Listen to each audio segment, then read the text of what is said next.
Hello there, people. Welcome back to the EagleBite 83 channel where the past never dies. I'm, of course, your host, EagleBite, and tonight we are officially kicking off the Christmas season here on the EagleBite 83 channel. We have got some lights up, we have got some presents. It's snowing. Look at that.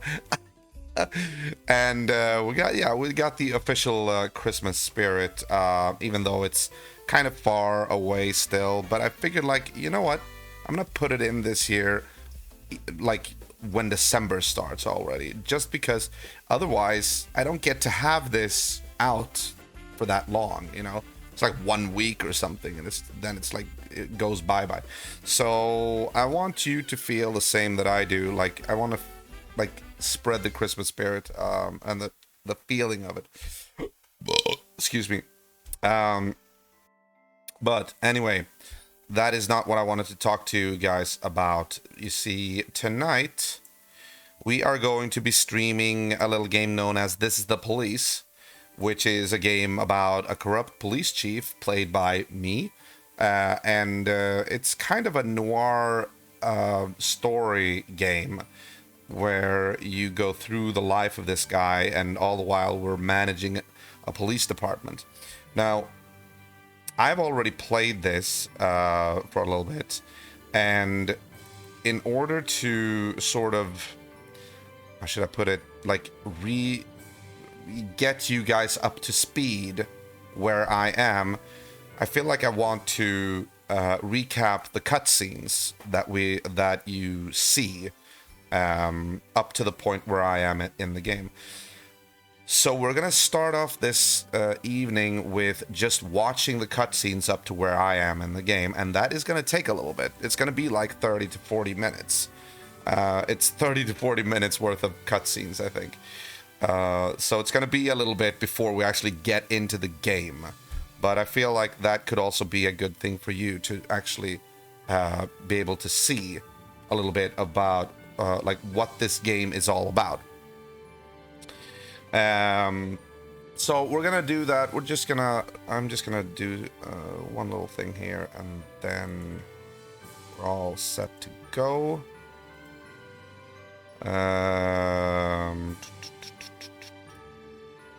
we go. Very good.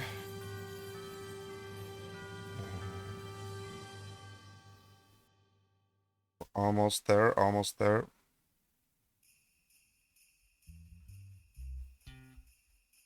Yeah, so we have also switched. We've also switched location. We are now back at the computer, thank God, and like I've tucked away all, like, or put away all the wires and capture card and the laptop and all that, which feels really nice. It's all like, cleaned out here on the floor, and that feels good because we're not gonna take them out again until the end of January, when we are going to be playing American McGee's Alice Madness Returns. Yeah, I think that is pretty much it. Yes. Okay, let's get into the story here. I'll switch to the screen share. Yeah, I think so. Yeah. And there we go. Okay, here we go. Yeah, this is YouTube, by the way, just so you know. I know where we're gonna stop. It's actually at Mark 41, so don't worry about that. I've got it covered. All right, here we go. Usually, before I go shaking my tits for the press, I like to go see how the professionals do it. This is an indie game, by the way, so the graphics Some might say the chief of police has no isn't really high quality, but like this. But in fact, it's the quietest and safest place in town. You won't run into any reporters, nobody gets into any fights, nobody drinks too much, Nobody even raises their voice. The place is owned by an elderly gentleman who knows how to keep things under control. That's why I never invite my friends here. I wanted to make an exception for my 60th birthday, but most of my colleagues are young enough to be my sons, and they'd rather just hire prostitutes. Why stare at some boobs when you can take the whole package for yourself? But there's none of that in our club. Even looking too long is considered indecent. You can get an occasional glimpse, like by accident. The rest of the time you just pretend that you're immersed in conversation, or just come by for a drink. Doesn't mean these gentlemen wouldn't want their bald heads smothered in tits. It's just that nobody says it out loud.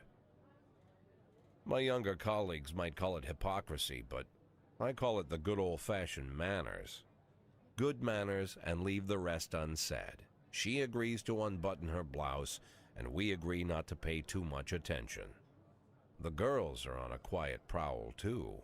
They're looking for a way out of their cramped rooms. Maybe make friends with some wealthy patron with a pacemaker and dentures.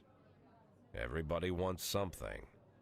But we have to control ourselves, or we'll all turn into libertines and prostitutes.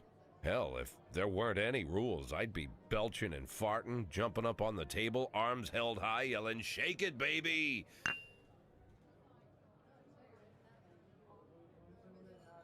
No idea how I got so barbaric.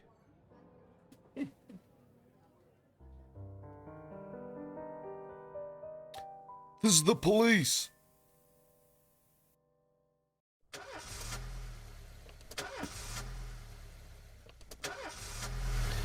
Yeah, when you play, you actually get to see a lot of that particular cutscene. You do that every morning. When I was a kid, my father sometimes told me at bedtime that if I closed my eyes and didn't open them for a long time, all the demons would blow away. Yesterday I turned 60, but I still take his advice. Not because I'm sentimental or want to keep the memory of my father alive. I just can't think of a better solution. To get away from all the demons that haunt Freeburg, I'd need to wear a blindfold 24/7. Plus, it's a good idea to act blind when talking to reporters. At least that's what my colleagues say. They're afraid of press conferences. But for me, it's more like a confessional. No matter what lies you tell, you're privately thinking the honest answers. It helps me remember who I am. The fact that I'll be reading all about it in the papers tomorrow is a small price to pay. Call it penance for the preacher.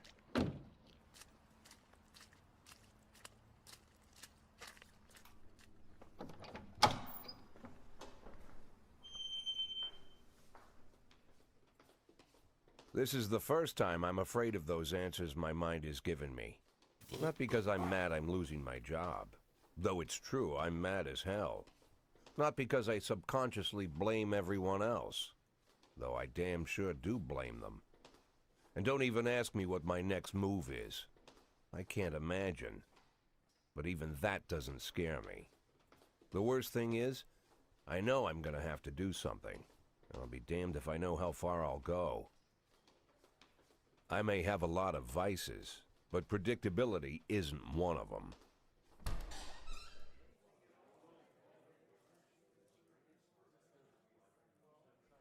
I learned a long time ago how to drive away the swarming demons. But what do you do when they're trying to rip your soul from your skin? Shutting my eyes tight as I can. The best solution remains the same. Play blind. I just hope the reporters think I was blinded by the camera flash.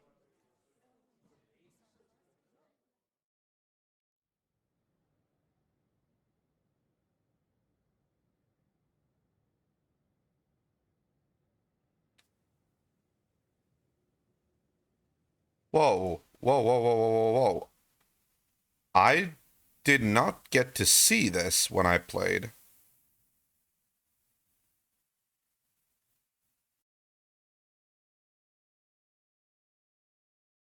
What the hell?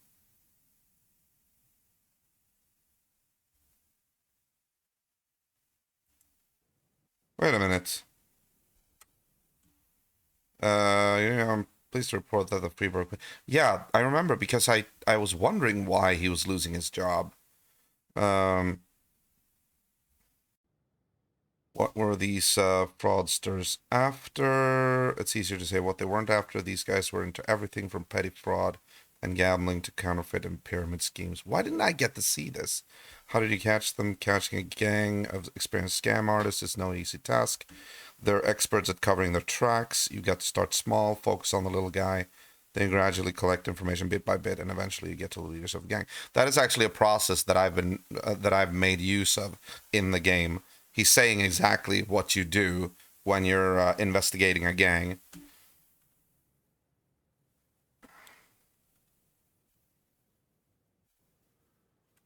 A reliable source told me that for the Freeburg police, information gathering often means placing serious physical pressure on a suspect. What kind of interrogation techniques were involved in this investigation?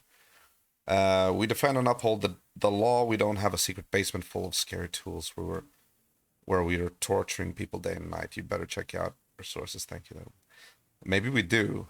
I haven't seen it yet, but it wouldn't surprise me. Considering what game this is, like what kind of a character you're playing.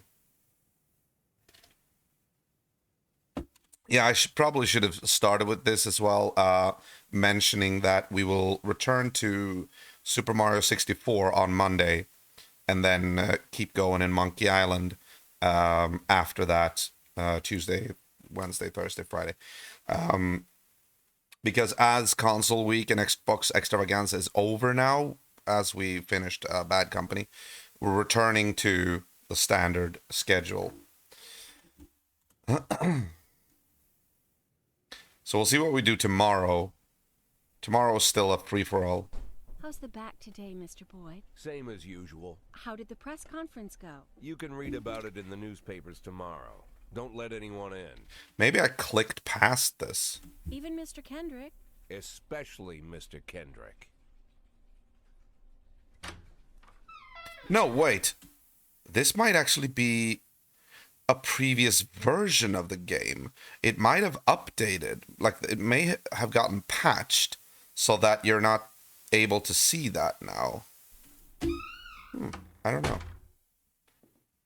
Or maybe this guy who's like cut together all the story elements have actually put that there on his own. I don't know.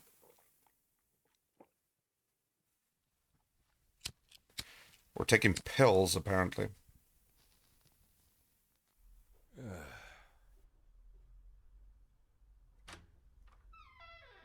As soon as I heard the door creak, I knew what face I'd see. When I tell Emma not to let anyone in, there's only one man it could be. Rude, arrogant, no warning. Elder. That's Mayor I'm just Rogers kidding. in a nutshell. I'm sorry, White Elder. summer shoes, white socks, white shorts, white polo shirt, and the white smile of a hungry shark. Mayor Rogers enters every room like he owns the place. Even the floorboards under his feet sound like they're creaking an apology. He never shied away from the odd corruption scheme. It's like the devil walks behind him. In the movies, the villains controlling the city play golf with the judges. Rogers plays tennis with them instead. That's about the only difference. Jack, I was hoping to catch you after the press conference. You ran away so quick. There's no smoking at City Hall. No reason for me to hang around. Well, this morning I signed a ban on smoking in all public buildings. Soon you won't be able to smoke here either. Soon enough, I won't be here at all. That's what I wanted to talk to you about. The people of this city like you, Jack. The police chief of all people. Don't betray that, Jack. Don't get wrapped up in any schemes. Sit nice and quiet for the next 180 days, and you'll be remembered as a hero. That's the only thing that you still have left. Be the hero. Okay, so this is actually interesting because This is one of those things that most players have as their personal gripes with this game, is that one playthrough of the game actually lasts for 180 days. Not real-time days, but in-game days. And even though the days are fairly short, one day goes through in maybe 5 minutes, it's still like, I think I'm up to like 17, like day 17. I still have like, 150 days to go, 60, sorry, or 63 or something like that. And people have been complaining that the game just drags on forever. That's the major gripe that people have had with this game. Otherwise, it's gotten fairly good reviews. Then how am I supposed to scrape together a retirement fund? You had a million chances to secure a luxury pension, one that even I would have envied, although I've never set aside any money for myself. I'm not planning to retire anytime soon.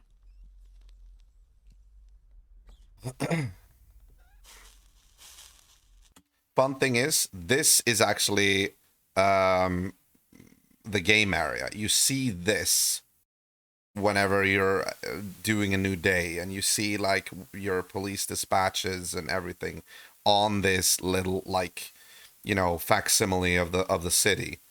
I think it's a model city that he's like putting out the cigarette in, and he's actually putting out the cigarette exactly onto the police station.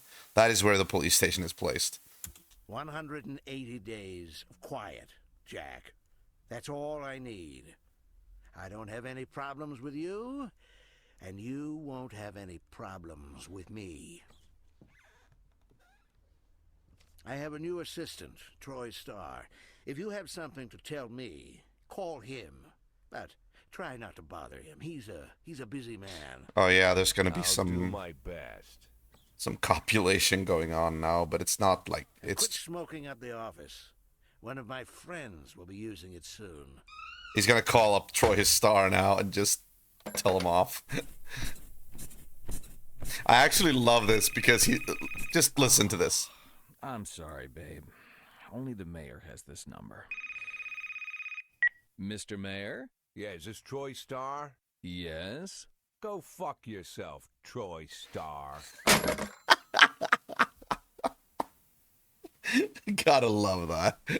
Cops don't use the police station cafeteria anymore. There's some kind of stigma against sitting shoulder to shoulder with your partners. Everybody just takes snacks from the machines or grabs a meal and hammers it down in the corner like a vulture on a corpse. The main thing? Don't look into anyone's eyes. Could be construed as an invitation to sit together. The only people eating here are ghosts.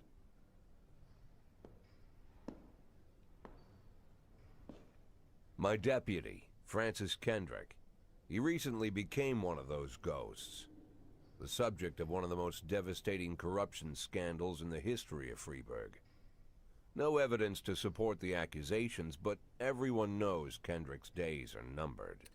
I need that file I asked for. Needs to be ready tonight. Francis didn't say anything, but I understood. Ghosts aren't supposed to talk. Besides, I got a feeling he was already finished. Okay, this is interesting because I don't know how they're gonna do this, because there's actually dialogue choices, story choices placed in the middle of the cutscenes. I went one way, of course, since I've been playing, and I don't know how they're gonna do this, if they're gonna like show that path or if they're gonna do both paths somehow.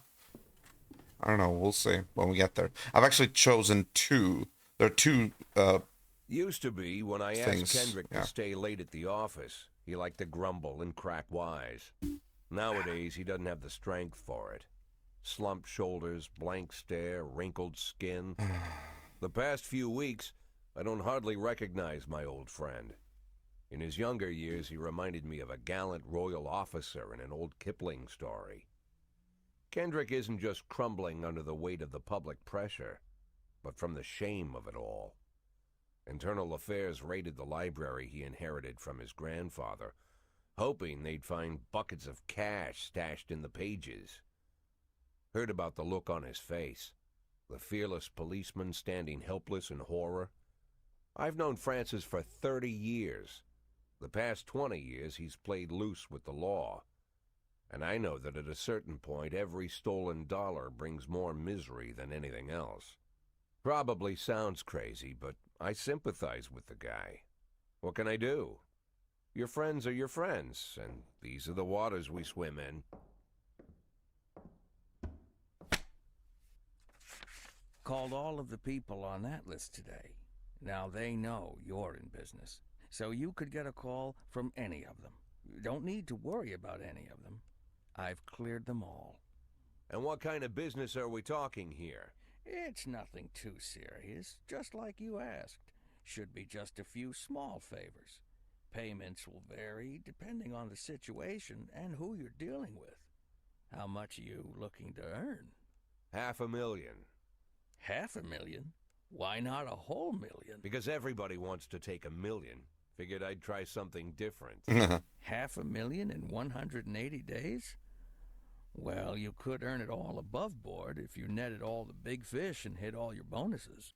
Honestly, though, as I've heard people that have played it, there's no way to play the good cop in this game.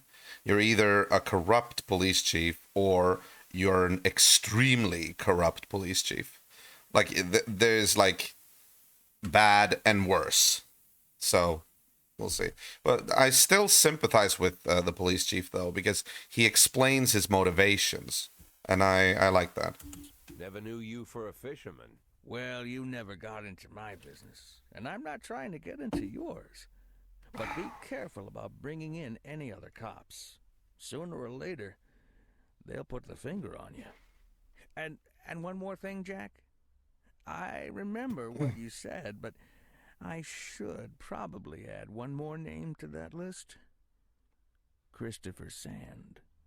Sand. Christopher G. Sand. Everyone knows the name, but few could tell you who he is. He's a local mafia The old man boss. stays away from the spotlight.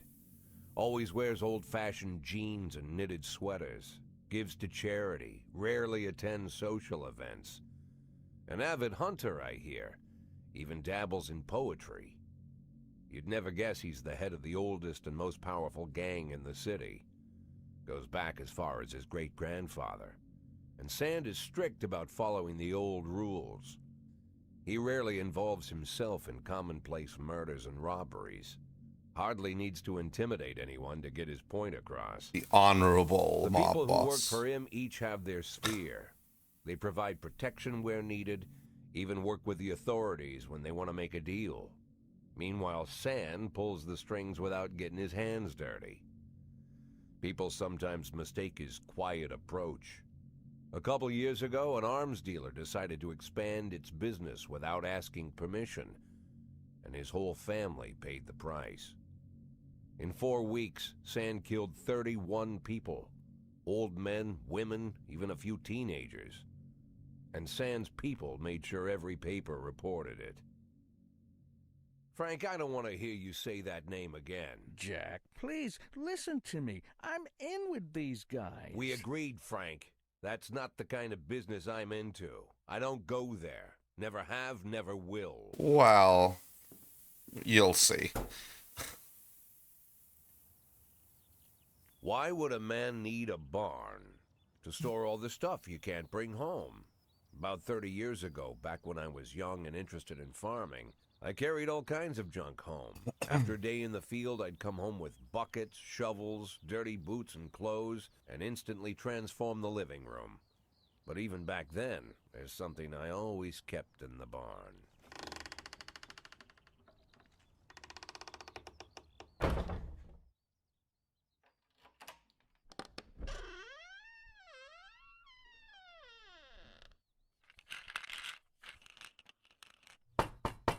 I stopped keeping my pills inside the house because every time I was about to take a triple, someone would knock on my bedroom door. Now they're knocking on my barn door. Well, fine. It's not every day that someone comes to visit your barn. In all the years we worked together, Kendrick never came to visit the house. We drank at bars, went fishing, went to the mountains, even chased off some poachers one time. But he never came for dinner with the family. We never watched football over here. And now he's brought his friends to visit my barn. I always try to look unsurprised, like it's an everyday thing to get visitors at the old barn. Okay, hang on. I need to do something really quick here. Especially guests with their own person. Hang on. One moment. Sorry to interrupt. I just remembered something. I hadn't started the Streamlabs app, so I need to do that. Especially since it's not really incorporated into OBS Studio. So I need it to be running separately.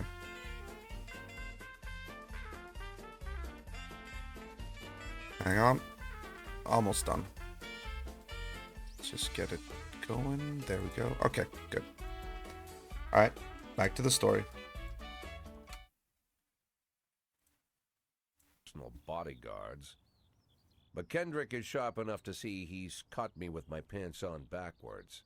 Sorry for the surprise, Jack. We saw you from the car. Figured we'd find you in here. I'm going in for a minute, fellas. These guys will wait outside.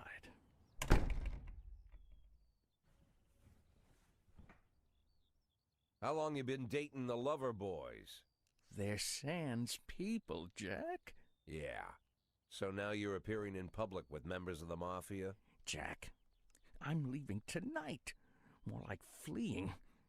Jenny and I are taking the girls and making a run for it. Probably won't be seeing each other again. I've got new documents, a new name, a new life, everything new. The papers say you're still working your last week for the department. I've got to get out today. I won't be getting another chance. Don't know if you noticed, but the whole city is against me. You told your Mafia friends about your plans. Jackie, if I don't fix everything with them in the next few hours, they're going to kill me. And not just me. My family, my relatives, God, Jack, I don't know who else. They found out that I was planning to run and they demanded that we close our contract today. Your contract, Frank? Really? Is that how you talk now? Maybe you should call in the lawyers to straighten all this out. Now is not the time, Jack, please. I have a commitment to them until the end of the year. They need an inside line at police headquarters. I can't just give them back the money. That's not how the Mafia works. If I can't find someone I can trust tonight, I'm dead. You know me, Jack. I wouldn't ask you if I wasn't afraid they'd cut my daughters to pieces before sunrise. He's the damn fool who puts his daughters in the crosshairs in the first place. Mm-hmm. Anyone in my place would have dressed him down good. But I didn't want to pile it on. Okay, so Fate's already got this guy's soul in the grinder. So this is where you actually get to choose if you want to help him or not. Now, I picked that I wanted to help him. So, and thereby, like, taking on his debts to the Mafia, pretty much. Let's see. I'm not gonna lecture you, Frank. I don't think I have anything to say that you don't already know. I'm sorry for your family. I wish them all the best of luck.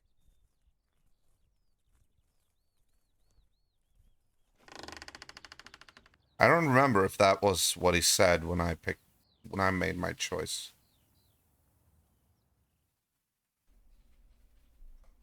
Mr. Boyd, there was a man here earlier. Never He mind. left you this. A man? What man? Who let him on this floor? I don't know. I've never seen him before. I asked him his name, but he just ignored me. He was talking on a big telephone, you know, one of those portables. He gave me this envelope and left. Damn. Okay, let's see about this.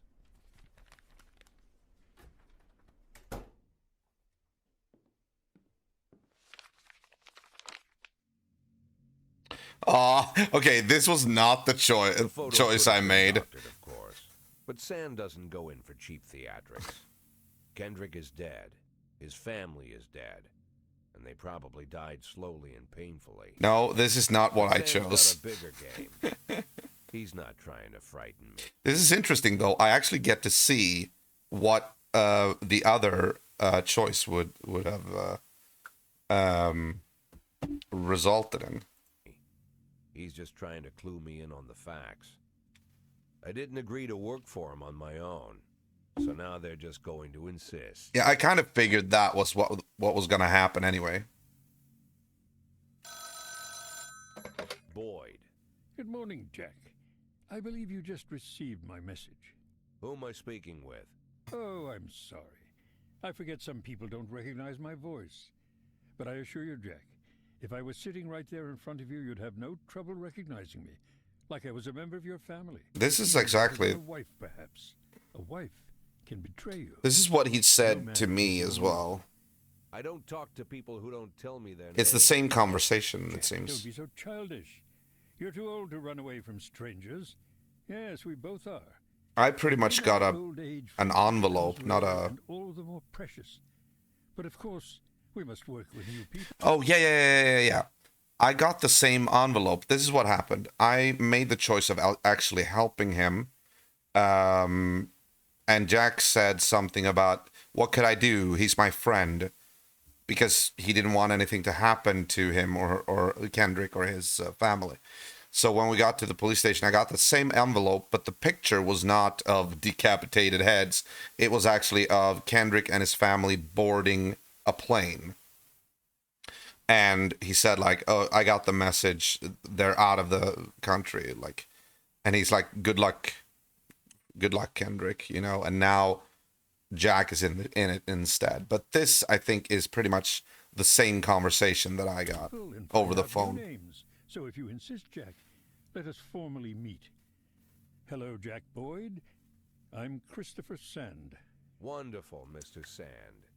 And what is it you do for a living? Oh, you'll soon find out all about that. Well, you'll learn much more than a simple policeman could ever expect. You're a simple policeman no longer, Jack. Turn off your phone. You start today.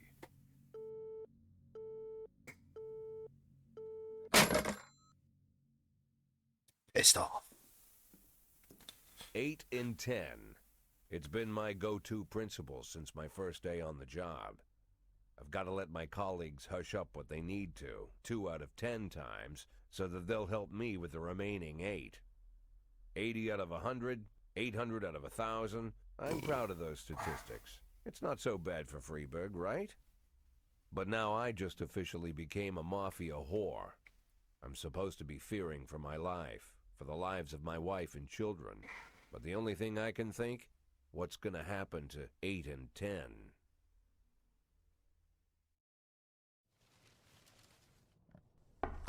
So I pretty much made the right choice then, because, I mean, the morally right choice. I took over Francis' debts to the mafia, but he, in return, he got to live, you know, and he was like a friend, so I feel like that was like morally Whenever I'm alone at home correct. and there's a knock at the door, I always hope it'll be my wife, Laura.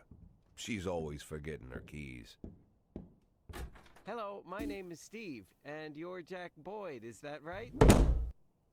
To get to my front door, the Bible boys walked about a mile from the local bus stop, jumping over mud puddles and skirting a couple of landfills. Laura doesn't go in for religion either, but according to her, these brave lunatics with their fake smiles deserve at least a minute of attention. She patiently listens to them, asks them questions, regales them with pastries, and never once dropping a hint of condescension. When I watch her do it, I've got to admit it gets me. I'd have hugged those boys, sat with them on the porch and lit up a cigar. But a month after Laura left, all I could do was quietly ask them not to bother me. Today I'm a little rougher still. Shut the door on his nose this time. Another couple weeks at this rate and I'll be greeting anyone who comes close with my service pistol pointed towards the sky, ready to fire my warning shots. In my life, even the basic stuff never goes like it's supposed to. Normally, when a wife is going to leave home, she'll make a scene, or at least sit everyone down for a serious conversation. But Laura just disappeared. The children in the stories always stand on the side of the mother, but all three of our sons supported me. The in-laws always blame the husband for making their daughter unhappy. But now Sally, Laura's mother, well, we sort of have a pact. The fellow Laura ran off with is young enough to be her son. I hear he's 30 years old. All the possible information a man can know about his wife's lover, I get hit with that. Fortunately, Laura's mother doesn't like the way it sounds either. Sally figures this guy just thought he'd have some fun with a mature woman, but he'll be back chasing college girls before the year is out. So we have an agreement. Sally's gonna track down Laura and try to reason with her, and we'll arrange a meeting. Meanwhile, I'm supposed to not do anything stupid, which of course means anything at all. It's a crazy situation. I'm the police chief, and the person I'm trusting to find my wife is an old woman armed with a phone book. But I can't afford to lose Sally as an ally. So for the moment, I had to swallow my pride.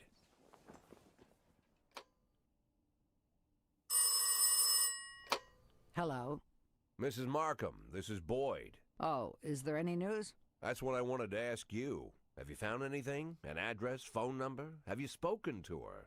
Don't worry, Jack. I've narrowed the range to 2 suspects, or whatever you like to say at your police building. At my police building, we find people faster than a funny old woman chirping on the phone with my wife's girlfriends. Oh, you're an old man, Jack. Come to your senses. They'd give us straight odds on the street. But I've got more energy, Jack. Maybe you think I'm a foolish old woman, but I go to my book club, argue with the girls about Byron, and it gives me energy. I talk to my dogs, and it gives me energy. And you have nothing, Jack. You don't even have a hobby. You got no passion. It's why Laura left you. Let's not go back into that, Sally. Find my wife, and we can discuss my hobbies later. I'm waiting for your call, and my patience is running thin. Laura, if you've stopped loving me, I'll let you go. I can't expect the impossible from you. Just don't let me die out here, okay? This is kind of a depressing game, you know.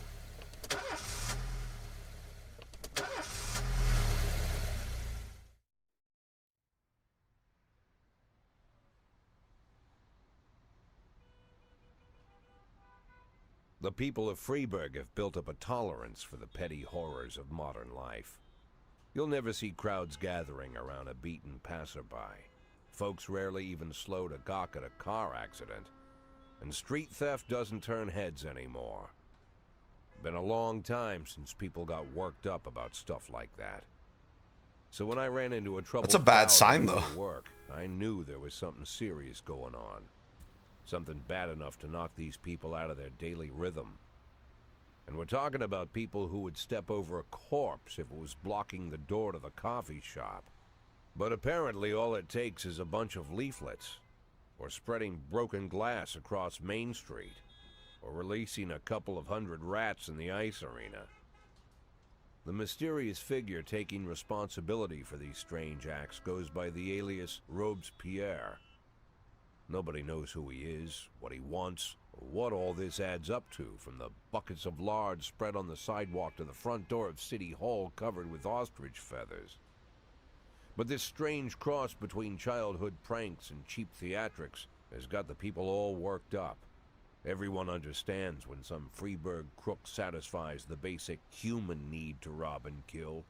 But when someone steals a lion from the local zoo and locks him in a cell below the courthouse, the people start asking questions. Myself, I kind of like this Robespierre. It's not just the pranks he's pulling or his green bull's head emblem. I just like his funny nickname. Robespierre? Really? Who does that make me? The Marquis de Lantenac? I don't think so. In the old books about revolutions, I fancy myself the old gunner who goes off to war with a bag of damp powder. Or maybe the innkeeper who tops up the beer kegs with mop water. It's something to think about.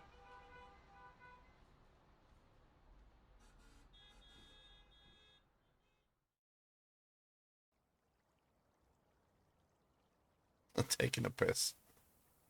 In my new role as corrupt official, I had to give up some of my favorite habits. I couldn't turn off my phone when my head ached.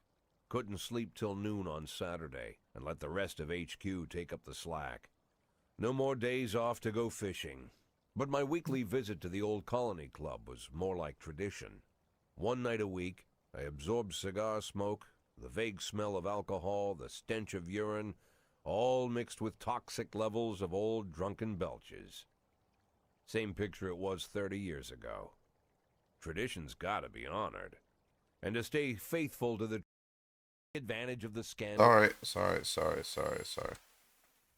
Where were we? Why would him in a cell below the courthouse? Colony. This is the most private place. Till noon on Saturday, and let the rest of HQ take up the slack. Sorry. No more days off to go fishing.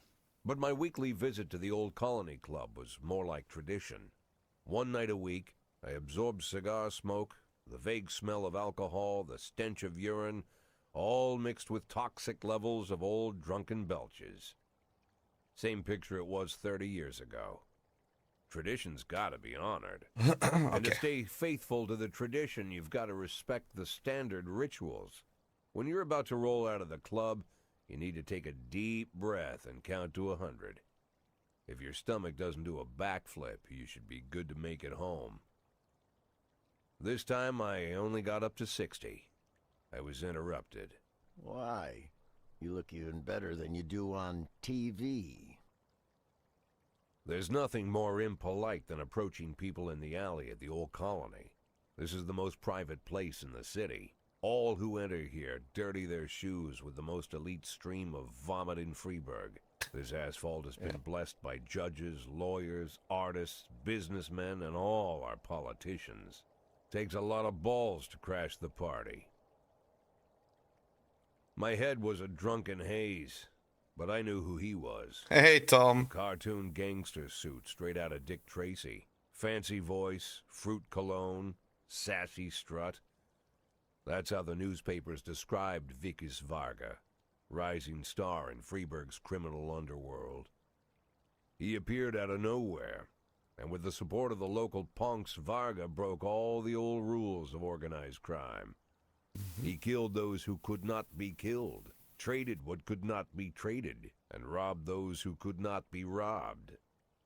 In just a single month, this man had gathered... I'm doing good, man. How about you? Power. He's been called everything from a clown to a madman to a criminal genius, and more often than not, he's called a low-class upstart short on ideas. But if Vargas was one of the old crime bosses, he'd have been cut into pieces and fed to the river. Look past this guy's arrogance, and there's something about him. The city is still deciding what to do with him. Meanwhile, he's burning down the houses of old city mobsters. Not the best time to talk, Mr. Varga. Well, you know my name. I'm flattered, although not very surprised, to be honest. I might be a little short on manners. Like they say in your fair city, Okay. With the right manners, you can go anywhere. Well, I don't want to go anywhere. I want to stay right here. Even the criminal world needs manners, Mr. Varga. And one Yeah. of them is this. Don't interfere with a drunken cop who's trying to take a shit and puke at the same time. Yeah, Vikas Varga is the second crime boss, in addition to Christopher Sand. So what we're doing here right now, we are basically more or less introducing the characters to the story. They're being introduced to us through Jack Boyd's eyes. That's a pretty classic and very nice storytelling technique belonging to the noir genre. Oh, you exaggerate. But is Freeburg always so gentle with its officers? You've been a bit roughed up lately. I see you already know Freeburg quite well, Mr. Varga. All right, nice, Well, Tom. I love to learn and look around, but I do know that the inhabitants of this fair city should be friends, Jack. Maybe it's true I don't have the best manners. After all, it's only polite for friends to share their phone numbers. I think Vickers Varga is sort of like the Joker in this game. Not like the Joker, but he serves the role of the Joker because his description is like an upstart, a low class upstart that doesn't follow by the traditional rules. He's like he has no qualms about killing innocents or whatever. Meanwhile, Christopher Sand is like the most powerful mob boss, and he's the guy who has like a code of honor, like, you know, kind of, sort of. Well, nice. Congratulations, Tom, on your new hard drive. Very nice. So maybe we can do some Star Wars tomorrow. I'm a little bit I'm a little bit hesitant to do Apex just yet, but I'd be up for some Star Wars tomorrow, actually.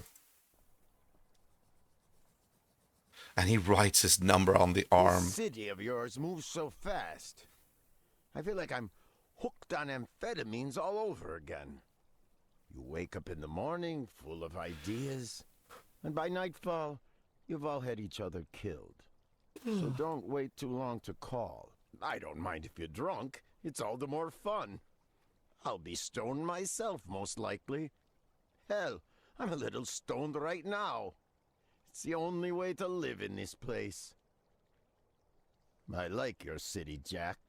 I'm here to stay. If it weren't for the phone number written on my arm, I probably wouldn't have remembered the conversation in the morning. But there was no reason to worry. I'd be getting a reminder soon. I have a feeling we haven't been, like, even where at the point where I am in the game, I haven't been introduced to all the characters yet, because it's 180 days, one single playthrough with the story, and I am at day 17, so there's a long way to go.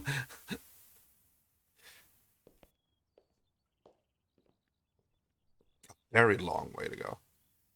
I think the playthrough is going to take like months, unless I like play continuously. Was plagued by the smell of Vickers Varga's fruity cologne. It was like the sharp citrus scent was chasing me around the house, as if Vickers was right there in my living room. When I finally realized the smell was coming from a big basket of oranges, it didn't put me any more at ease. I'd opened my door to lots of threatening mail, evidence of criminal wrongdoing, even a dead ferret or two. But fruit? Never.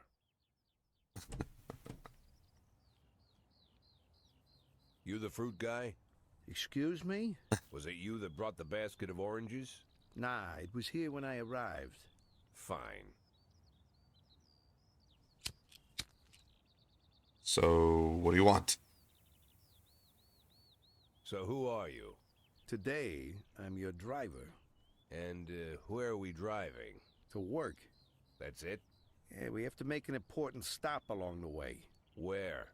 The ranch. What ranch? Just the ranch. Fine. Sans the morning place. seemed surreal, and I took in the magic. Why wreck it with meaningless chatter? As my tight-lipped chauffeur drove an hour through God knows where, I started to feel like I was in the middle of a bad dream, probably lying bloody and concussed in the alley behind the old Colony Club, my nose buried in a rotten orange peel.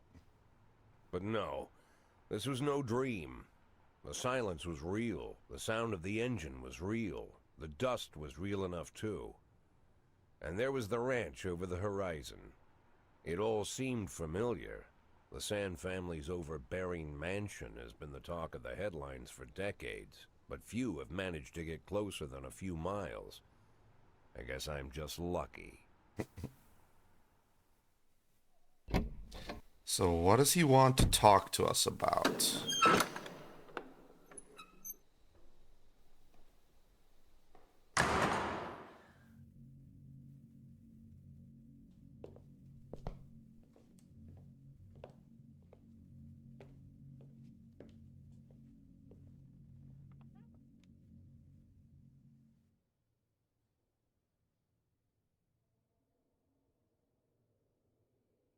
I didn't know you took private meetings, Mr. Sand.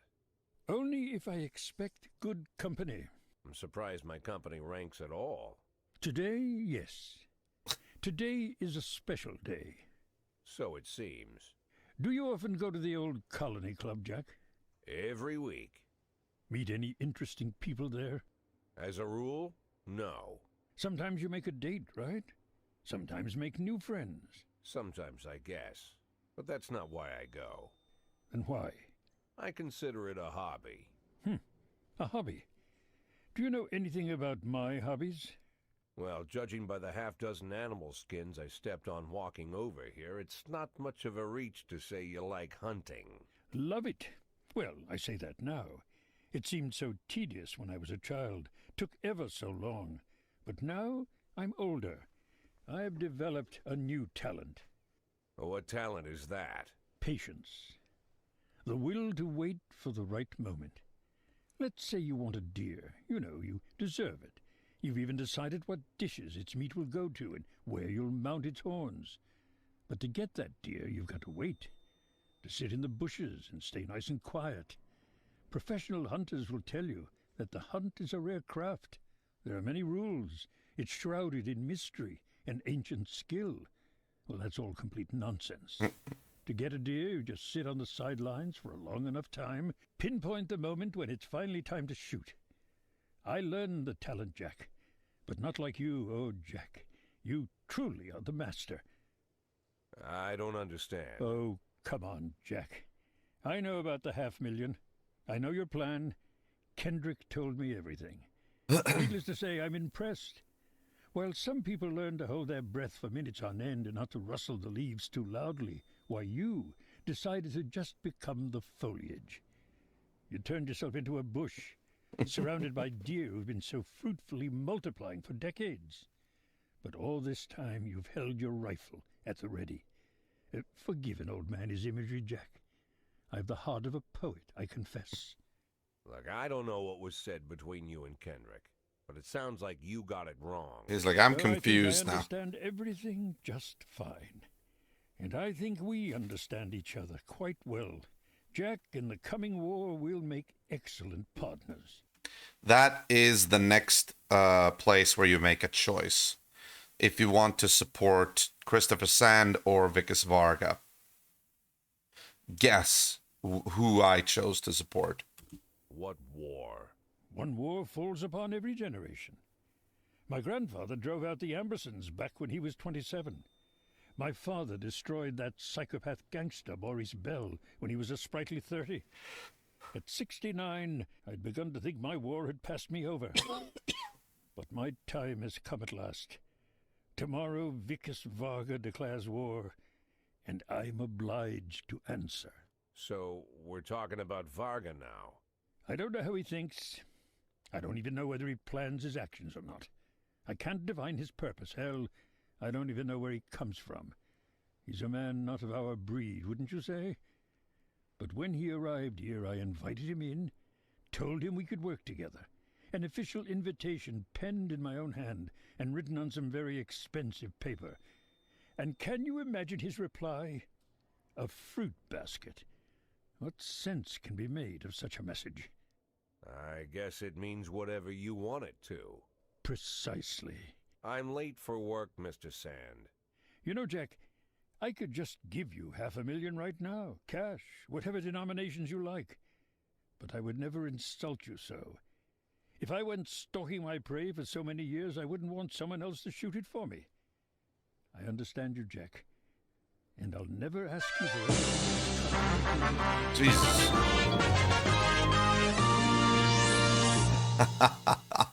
Anissa says, a word from your sponsor. Have a nice stream and a good evening, night. Well, thank you, Anissa, so very much. Thank you for that continued show of support. I hope you're doing well and that you also have a good night and have a good Friday tomorrow. It is Friday tomorrow, right? I think so, yeah. It's Thursday today, right? Yeah, it's Thursday.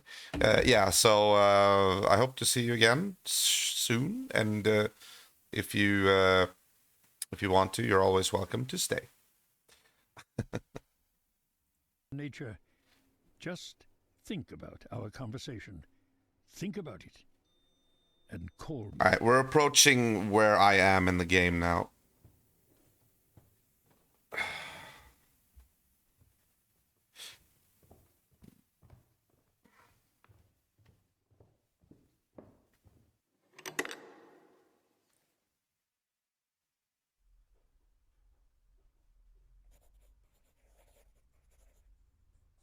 Like I said, it's a whole new life, and I've had to give up some old habits.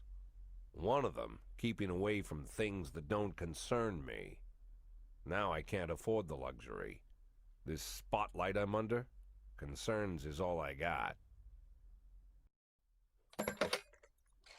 Okay, I think this is where I am. Because I think I have sneaked a little peek here. I think he's calling Sally. That's sort of going to be... Boyd. No, it isn't, actually. Hang on.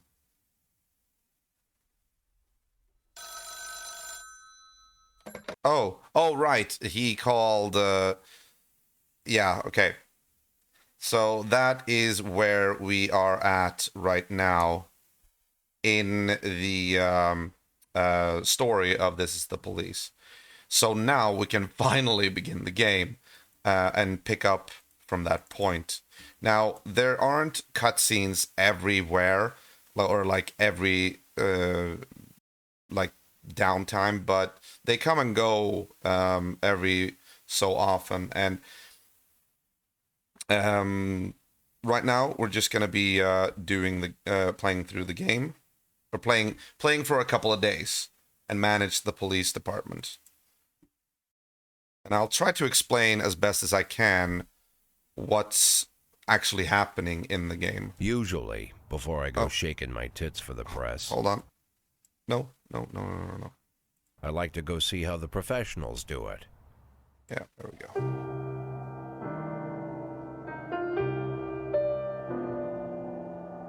I really like this, like how the badge is like deteriorating and it forms like buildings in the background, and then it forms this, which is a very strange thing unless you know exactly how to view it, because you can see it looks like he has a cigarette, and this could be construed as smoke. But if you look closely, it also looks like it's a mirror image of him, but it's like looking at us, and it's sort of like an evil version of him. It's a very nice duality shot here.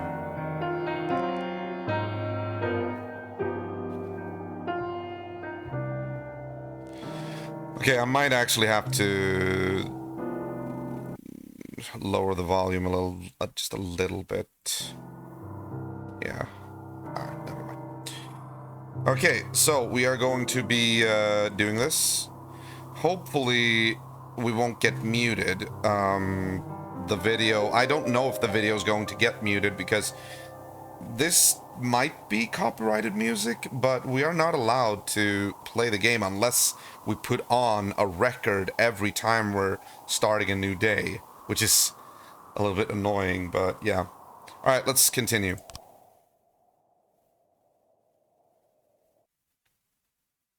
Oh, day 19. Oh, okay. So every time you start a new day, you get the morning paper.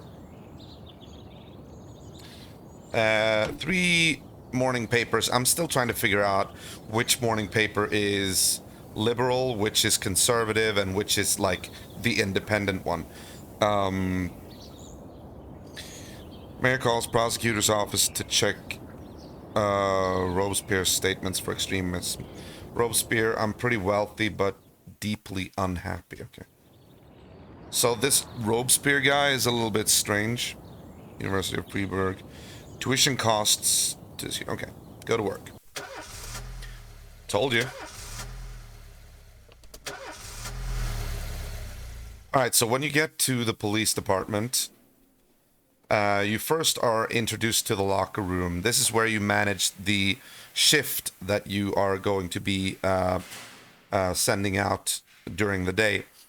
Now, you only control one shift per day. So right now I think we're at shift A, and there are two shifts, shift A and shift B. You can move people between both shifts, and you have to make sure that you have enough people to handle crimes and investigations for on both shifts.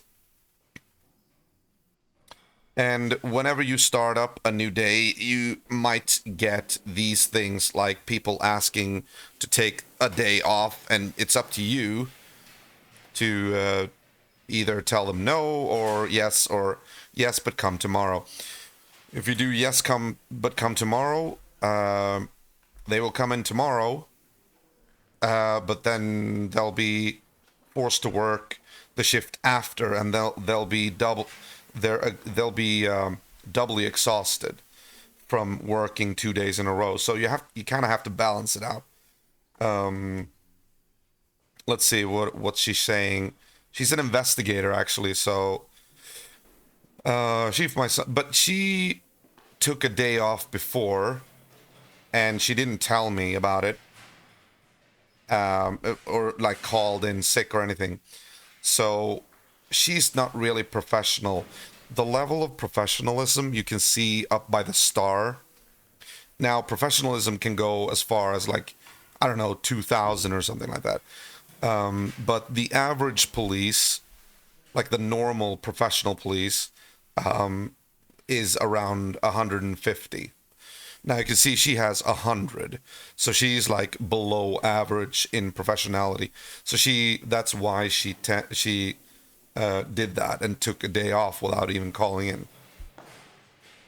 So I actually have a choice I could fire her if I wanted to, but right now I want to maintain the roster as much as I can. Chief, my son came down with a serious illness. I think I better take off work. Should be take the day off. But yeah, sorry, can I go home? I mean, we do have two other investigators right now on staff, so it's okay. This could actually be legit, because if you deny them and they have legit problems, their performance rating is going to be suffering. Their level of professionalism might go down and whatnot, so you kind of have to balance that out as well. Hey, Elder, nice to see you here. I'm just going to go and get another glass of Coke because I can feel it. I need to, like, keep my vocal cords smooth. Just a moment.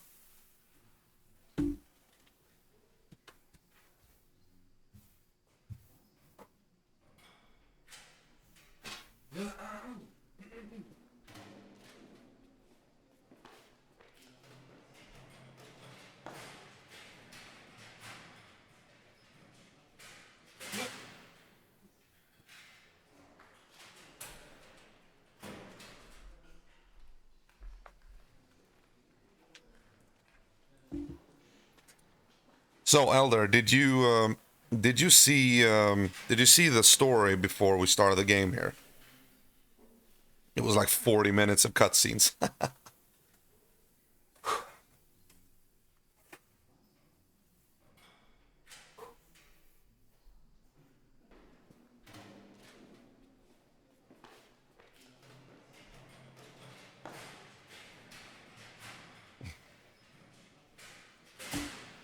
All right, well, basically, let me just recap it real quick. We are a police chief who is, well, we're kind of corrupt. We have a lot of options that are like illegitimate.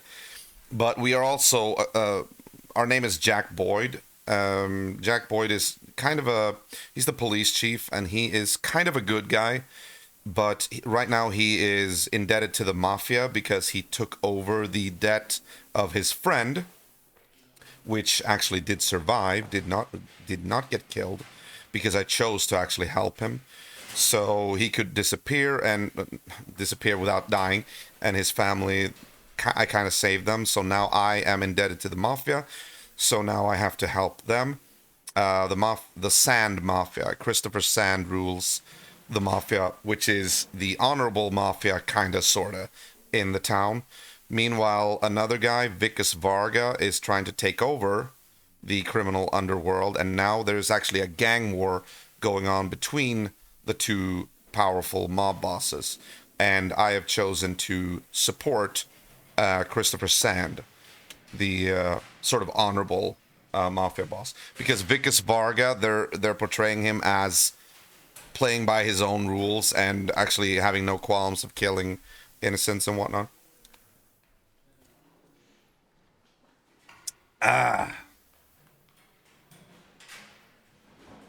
We were explaining something about the audio. Oh, okay, gotcha. We're dealing with Sandy Well, his surname is Sand.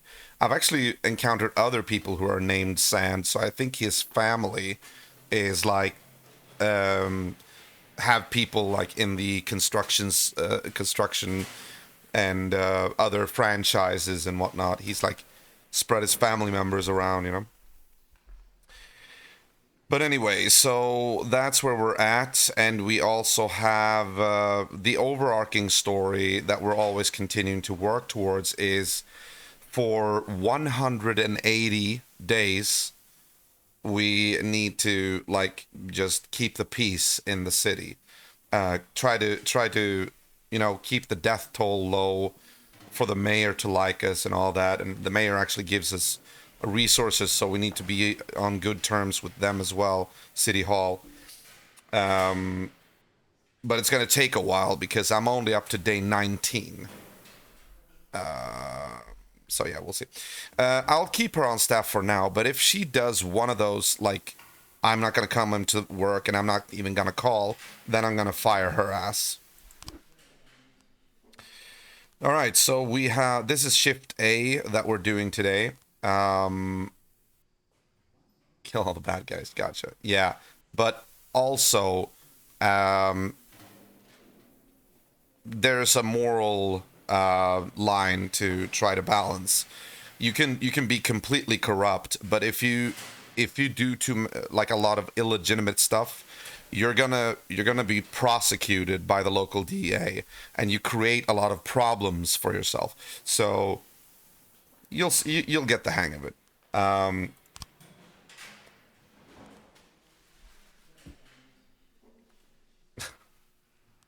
Cecil is good.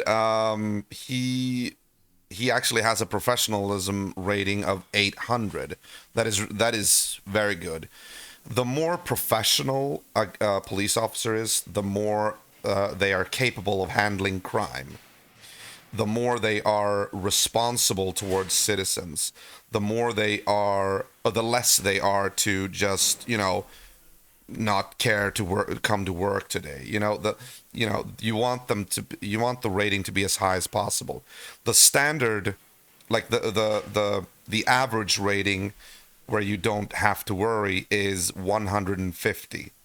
So as you can see, most guys are pretty professional. Kojo has a little bit of work to do, and Belcher's at 100, so we're gonna keep our eyes on them. Yeah, I know it was a joke, but sometimes I just ignore the punchline. All right, let's start the day. So, and this is where what I was talking about before. You have to actually pick a song to play on your... it's kind of cool, actually, the way you play the game. Every day you're like kind of sitting in the police chief's office, and these things kind of show this, that you choose like a jazz record or classical music or whatever. There's no like Slayer or anything like that. Keep in mind, this is a 60-year-old man, so we only get to choose like what a 60-year-old man would. I mean, it's a stereotype, but I can't help it. This is how the game is played.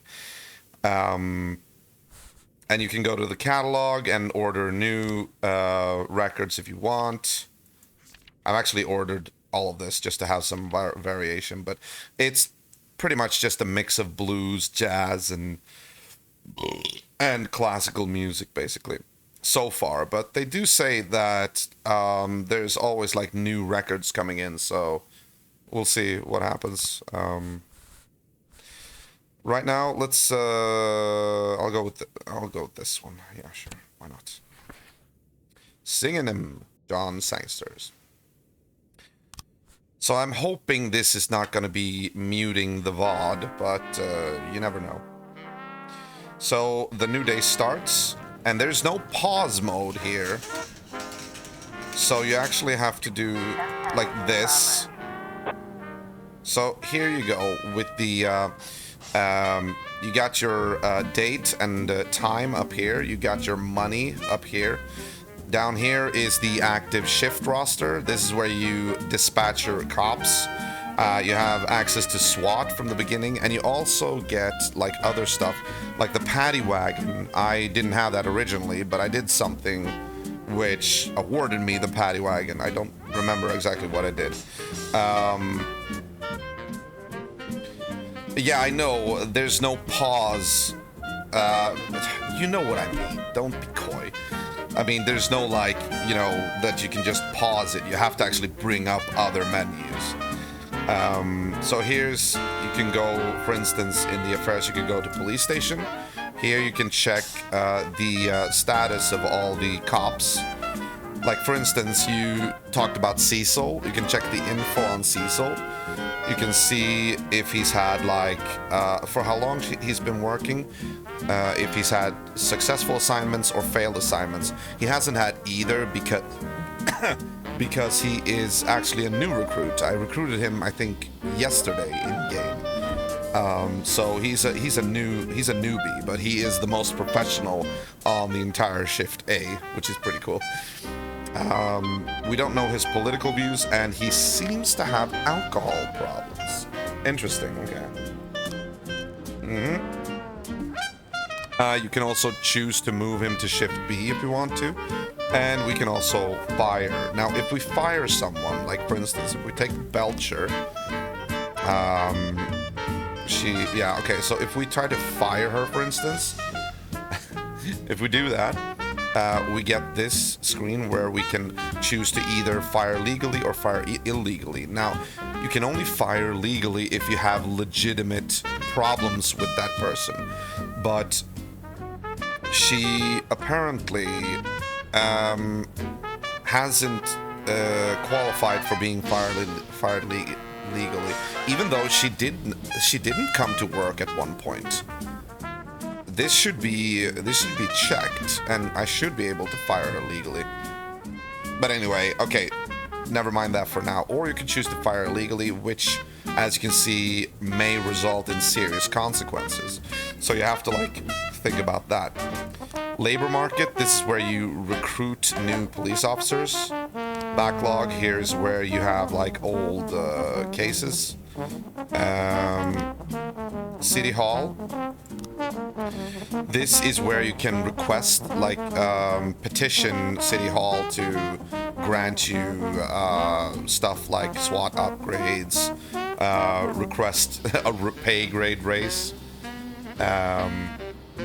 Maybe the didn't come to work need to be more recent. Yeah, sure. That could be it. That could be it. We have one more day until we can make another request to City Hall. And then we have the Mafia window here with the Sands, which is the Mafia that I'm currently in league with. Here you can actually hire Mafia services because they have been known to work with authorities if the authorities work with them. So I have, for instance, I can set a crime trap to kill one of my own police officers. This is, of course, very controversial, but this is only to be done if you, as the police chief, are having problems with your police officers. If they are causing problems for you, maybe they are going to testify against you, or maybe they're just like a really sucky cop or something like that. Investigation trap is similar like the crime trap, except for investigators. And then you have threaten, where you can like send mafia goons to threaten the committee before the hearing at the prosecutor's office. Like if you're close to being in trouble, you can threaten them. What else? We have investigations. In addition to sending out patrol officers on, you know, like just standard criminal police errands, you have investigations, and investigations are assigned to detectives.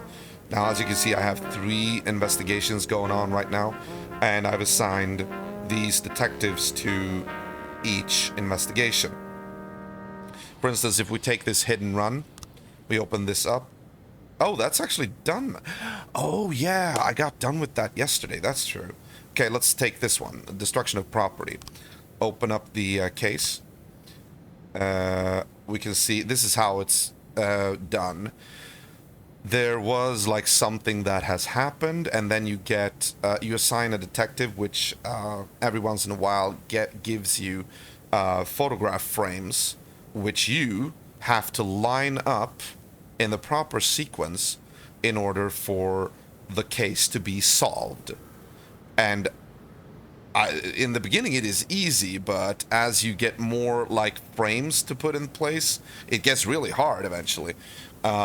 This one I've been just trying to fiddle around with, but nothing has worked so far. After a while, you might get more cases, or no, not cases, more frames. So you can like switch out the frames and see if that works. Now, once you have the proper lineup, the case will sort of be solved, and you are to send your investigator to arrest the perpetrator.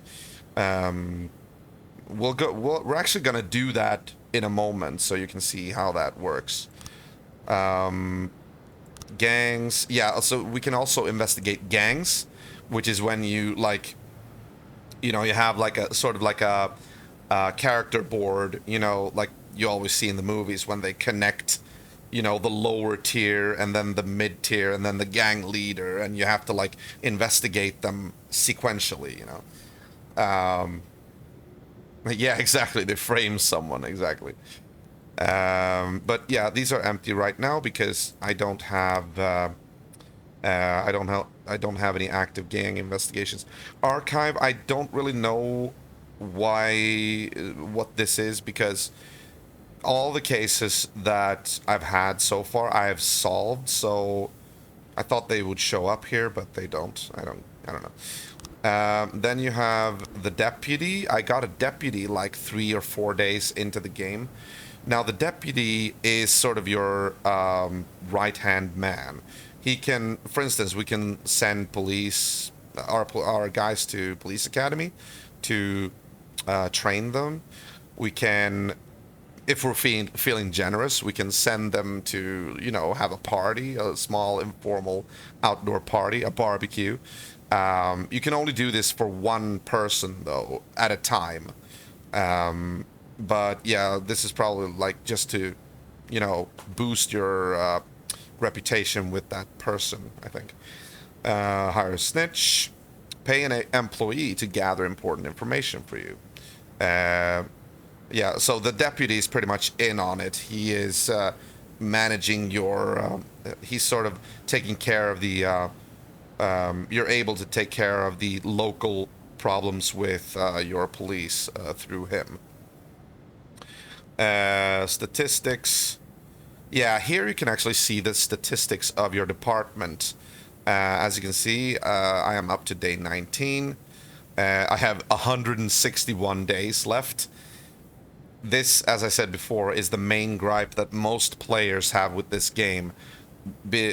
So many people have just said that this game just drags on and on, like it almost never ends. If you want to get to 180 days or get through them, I would say, why wouldn't they just keep it at 100? That would be probably more like, I don't know. A year's long, they should be happy. It ain't 365. Yeah, I know. I think it might be like the mayor's. in the beginning, it is actually the mayor that gives us 180 days to keep the peace. Maybe it's like, you know, something that pertains to election or something like that. Oh yeah, we have one officer who died. I remember his name. He was Gilbert, and he was actually a good guy. And we had a funeral for him yesterday. Unfortunately, it was a good guy. We fired 2 detectives. Unfortunately, I had to fire one of my best detectives because every once in a while, City Hall gives you a municipal mission. Because you work for the politicians, they want you to do stuff for them. Like, they want you to, for instance, the thing that had me fire these detectives were the fact that, oh, the feminists are getting stronger in our city. We need to appease them by making sure that half of our staff are women. And I had like maybe 75% were men who were working at my police station or police department. So I was forced to fire people just to like try to recruit women. And that actually, unfortunately, didn't even work because I didn't get to recruit any women. There were, like, in the recruitment window, there were only men. So even though I tried, that didn't work out. Gilbert the Good, too good to be true. That's why he got such, yeah. But there was also another thing we had to do. Oh yeah, there were racist riots in the city, so we had to like fire all of our black people. And I was like, no, I'm not going to do that. That was actually the first thing that City Hall wanted me to do. And I'm like, no, I'm not going to do that. The problem is, like, if you do what City Hall tells you, you get a bonus and you get like backup. They trust you more, so they're more inclined to give you bonuses and upgrades for your department. But if you don't do it, you lose support, which means that you won't be able to get more people and all that. You kind of need City Hall, so it's a balancing act there as well. But it also shows how corrupt a police department can be, you know, like they have to not only contend with the mafia if they're in with the mafia, but the politicians, that's a special kind of crook, you know. They work for the public, but in reality, they just want the public to think well of them. They don't really care otherwise, you know.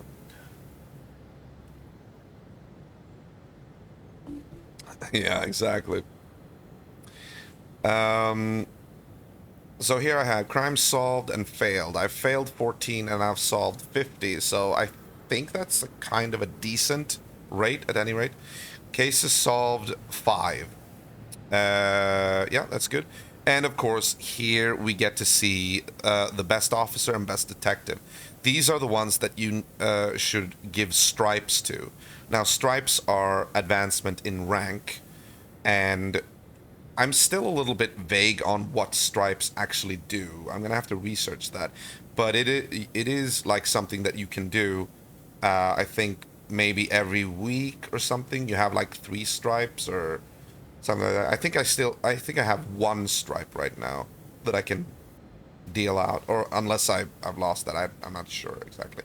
But here you see who's performing the best among the officers and who's the best performing detective. And finally, you have the songs where you can switch song. I don't think I'm going to be doing song right now. I'm only going to do song every start of every day because that is actually a requirement. But if I don't need to, I'm not going to do that.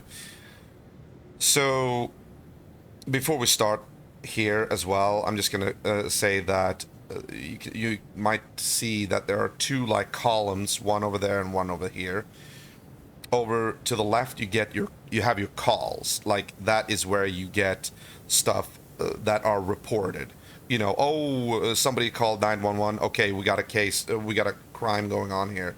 Or the that's actually red or blue, I think.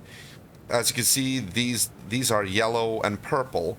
Yellow are usually mafia related, like favors they want you to do. and purple, I think, is case related for the detectives. But I think this one pertains to the fact that we are going to send Mole and to arrest. So we're starting good here. The column on the right is the messages. Messages are basically notifications, updates pertaining to, like when you send out your officers, for instance. Once they arrive on the scene, you get a message after a little while telling you, oh, this happened, or this is what's happened, or whatnot.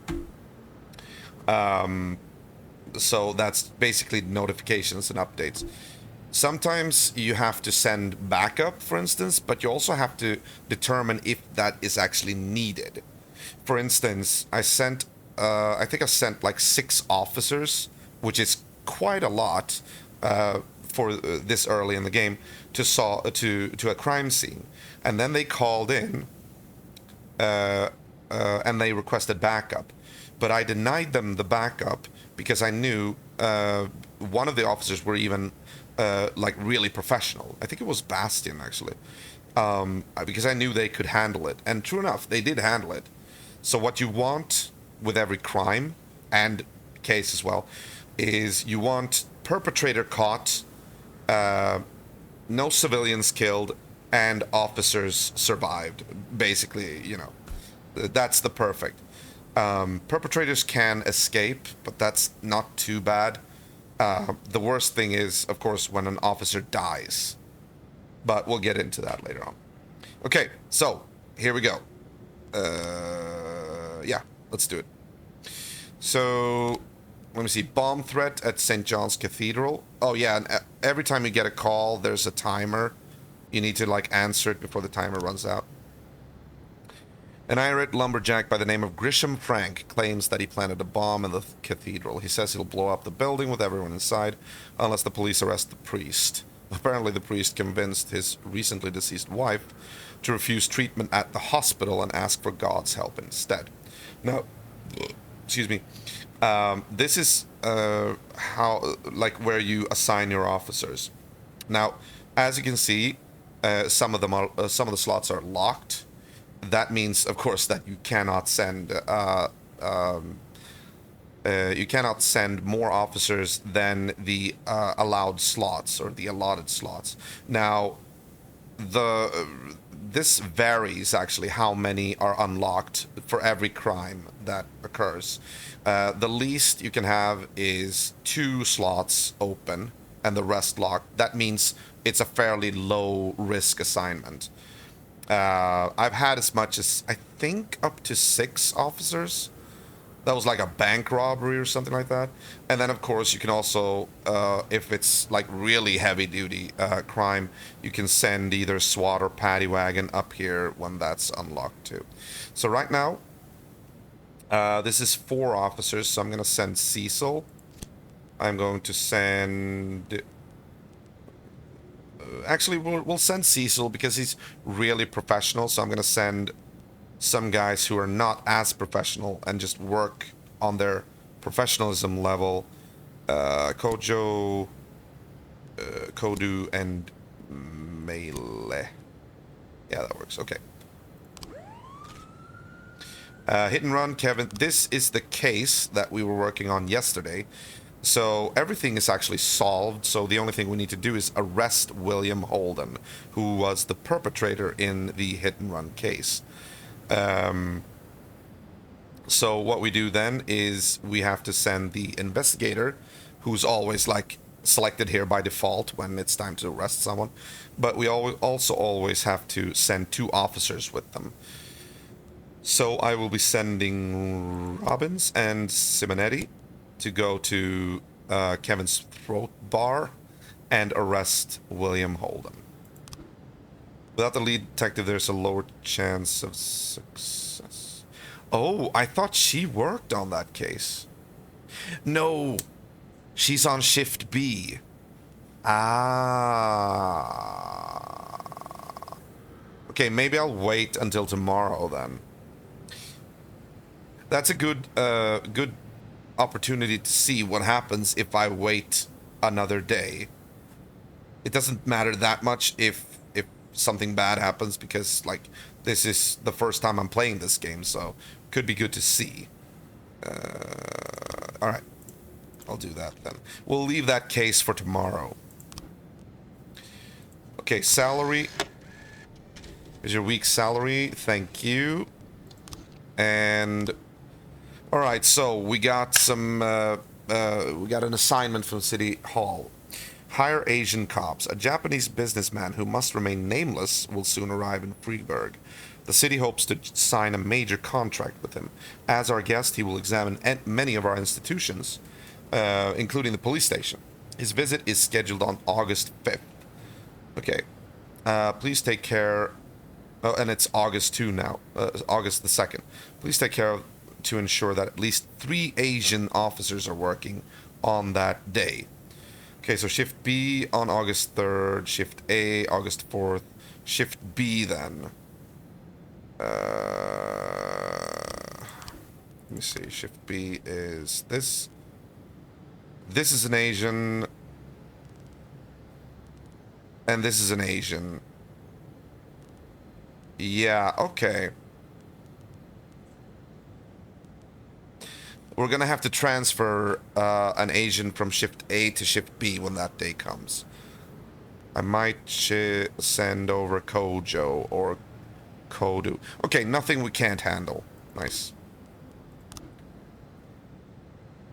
Now, basically, you just wait for cases to pop up or crimes to show up while the timer is counting down.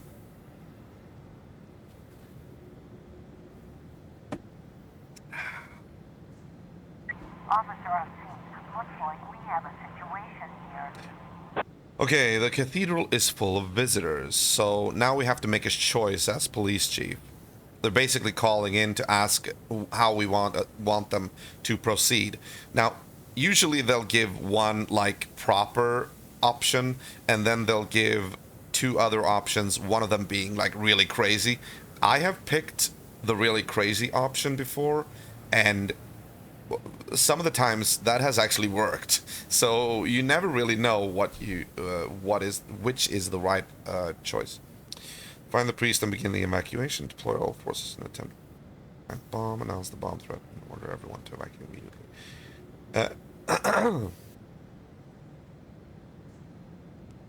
I think find the priest and begin the evacuation. Okay, updated. An improvised explosive device has been discovered under a pew near the altar. Cut all the wires.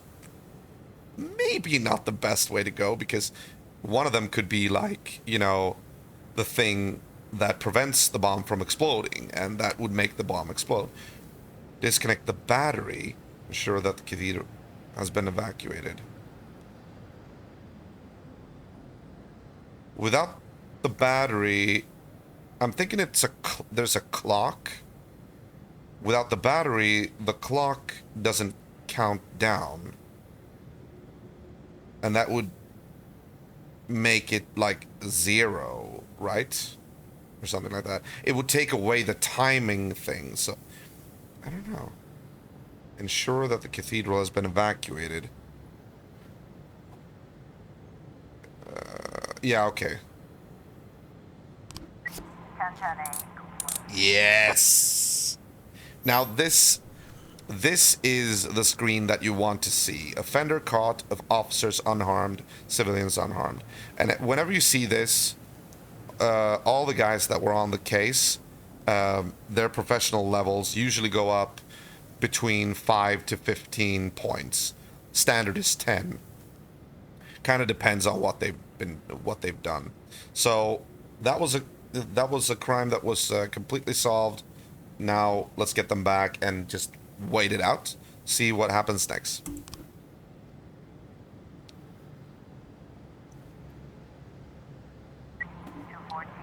Public indecency, okay. Oh, it's just one guy now. I don't think I've ever gone on a crime scene with one guy. Interesting. Public indecency. Elder, encouraged by a group of friends, stripped off his clothes at the cash register and attempted to purchase a pack of condoms. It seems like some sort of hazing or a rite of passage. Elder, you should not bow down to peer pressure. Should we send a woman just to make it worse? We'll send Daniel to straighten the kid out. Oh, let's see. Monk. Chief, some guy in rags is trying to enter the police station. He says that he's a Tibetan monk and he wants to talk to our patrolman about the nature of violence. Should we let him in? I mean, that sounds like a crazy guy, but it could just be someone who is going in because he wants to like spread the word or something. But he's gonna be disrupting our operations, so no.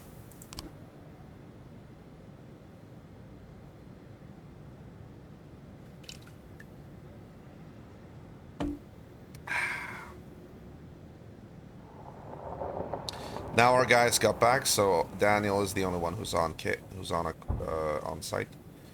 The Sands need help. Now every time you see this symbol, it's like the Mafia. Okay, I want to see this first. Okay, good. Daniel safely apprehended Elder. His public indecency is now resolved, even though he traumatized a couple of women and children even. Alright, so the Sands need help. Time to see what the mob needs. As a safety precaution, we've decided to change all the staff that work on the ranch. We just hired 8 new maids from a neighboring city, but the bus they were taking got intercepted by some of Varga's punks. Let's teach them that even our maids can't be trifled with. Well, while these requests for help from the mob might seem trivial, and your first instinct might be to just ignore it, if you do that, I've never done that, but I think you are actually losing respect in that case from Sand, and I think he might turn on you if you do that. It is in our best interest to make sure that the side that we are supporting always is the most powerful side. So I'll be sending some of my boys to assist them for now. I mean, honestly, Sand hasn't requested me to like perform a hit or anything with like my police resources, so this doesn't seem too bad. I'll send Mail and Roberts. Yeah, sure.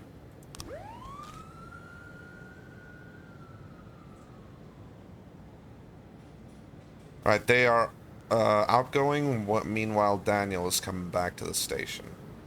It's a pretty quiet day, actually. Christopher Sand. Oh, here we go again. Sands need help. The hockey team that Mr. Sand owns is getting ready for an important match.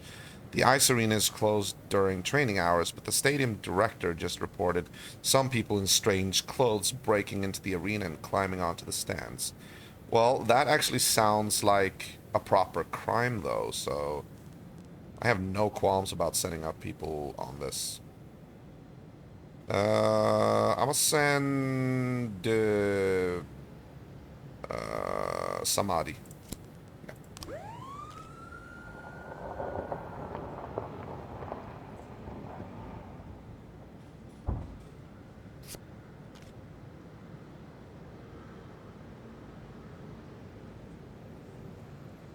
Wow, it's a very quiet, okay, I shouldn't have said that. It's assault, okay. Crazy woman just rang in. My god, this wretch is going to kill my baby. Please send everyone you can right away. The call then ended abruptly. Okay, this sounds like a false alarm. Sometimes you'll get false alarms. Like, once, I got a call from a kid. Like, they're outside the door. They're trying to break in and take me away. Please help me. And we sent officers, and then it turned out to be a false alarm. It was basically the kid's mother wanting him to come down and eat his vegetables or something like that. So when you suspect that, it's good to not send too many officers because you don't want to waste your police resources.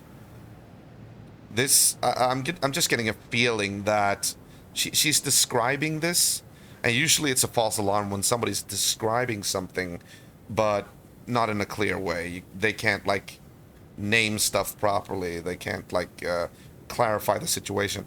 My God, this wretch is going to kill my baby. Please send everyone you can right away. This sounds like hyperbole. And this wretch is going to kill my baby.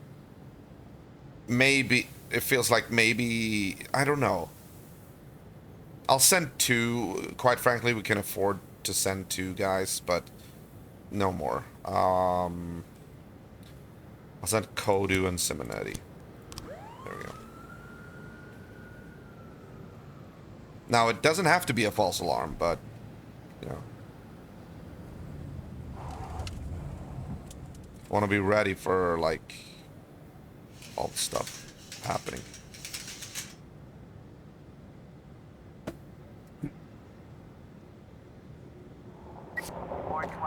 Okay, report. I told you. False alarm. An elderly woman's cat got into a fight with a neighbor's dog. The dog ran back home when 4 other cats jumped out of the house to the rescue.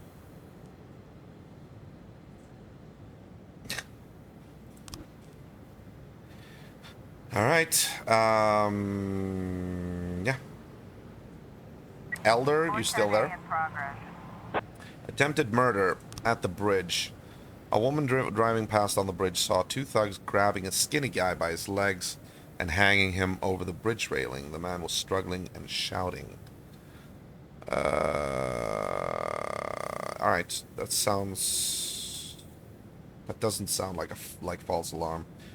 I'm gonna send Vandal Anderson. Yeah, she hasn't been out today, I think. Send out.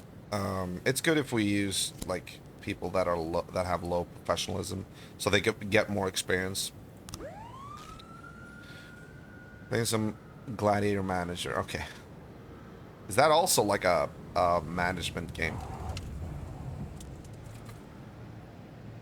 Is that on Steam?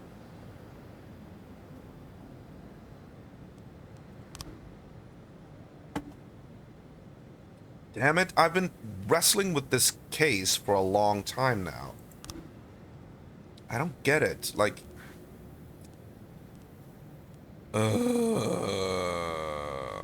Okay, I've been going to Sunday service for 37. This is the first time I've ever seen such a disgrace. Some crazy young man on a motorcycle drove straight through the doors of God's temple and began running around, shouting blasphemy. He even dared raise his hand to Holy Father Nunez. What's with the youth today? The priest says it all happened so quickly. The guy drove straight between the pews. Okay. Maybe that... But he throws away his helmet. He doesn't have... He doesn't, like, have helmets in these frames. But I think he has one here. Yeah, he has the helmet there. So the helmet chucking needs to be here. The devil sits on the roof of the church. Oh. That might... No, the... Oh, Father. Or... I don't know. Then he shoved me. I fell to the floor and the crazy man shouted, "My hand is hard as stone. I'll knock you out of the saddle, Satan." Then he threw his helmet at the cross above the altar. Oh. But it's kind of looks like he doesn't have a helmet here, but okay, so maybe this needs to be there.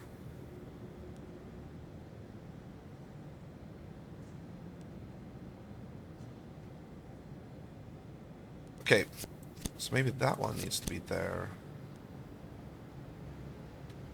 He looked into the confessional and threw in a bottle. Ah, that's the frame we are missing, I think. We still need more frames for this because one frame is... One or more frames might not be part of this. Because you always... You don't get... You don't all... Hang on. It's not just that you need to line up the frames in proper order, but you also might get false frames that actually doesn't even belong in the lineup. So I think, because I don't think we have a frame here that shows us the guy looking into the confessional and throwing in a bottle. Yeah, I think this might be... Mr. Cruz was in the confessional when it happened, and I was waiting for Father Nunez to finish his sermon so he could hear me. I have sinned so much this week. As I was sitting in the confessional, I heard noises from an engine. There was come, Lucifer, do not hide me.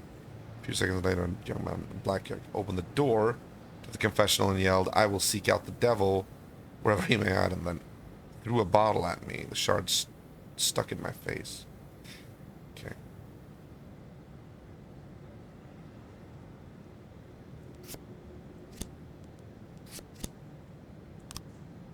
At the crime scene, we found a black helmet with a white spot on top. A black helmet with a white spot on top. I mean, okay, that doesn't really say anything right there. On the pavement near the church, we found traces from 3 motorcycle tires. Oh, 3?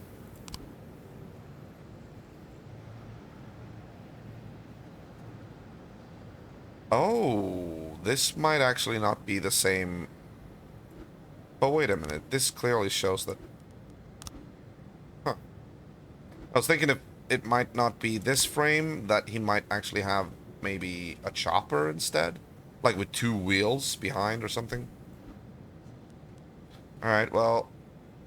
I feel like I want to assign more people to that investigation.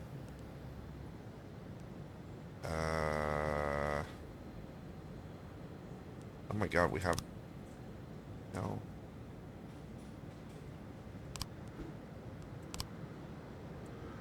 Close. I will pull him out as well. Do that, yeah.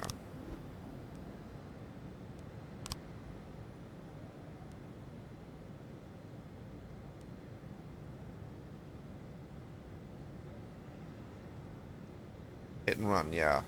Destruction of property is the one where... Yeah, exactly. Oh, I had already assigned that. Okay. Never mind.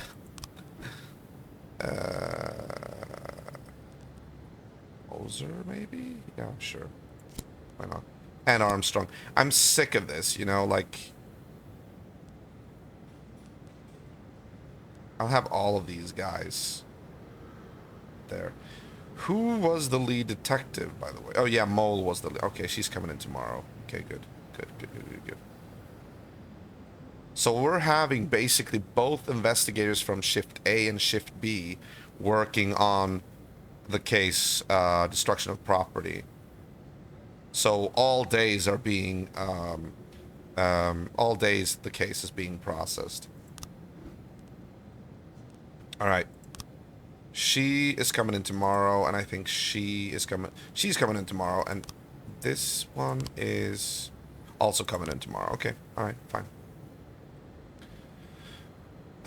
You manage fighters, send the right ones against the right opponents, set their priorities, then see them fight it out. As the manager, you set stuff up, then your expendable fighters fight for you. Okay.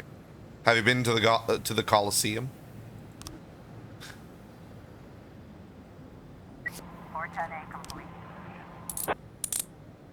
Alright. Very nice.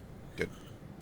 Alright, Kojo just reached average level, professionalism level. Very nice.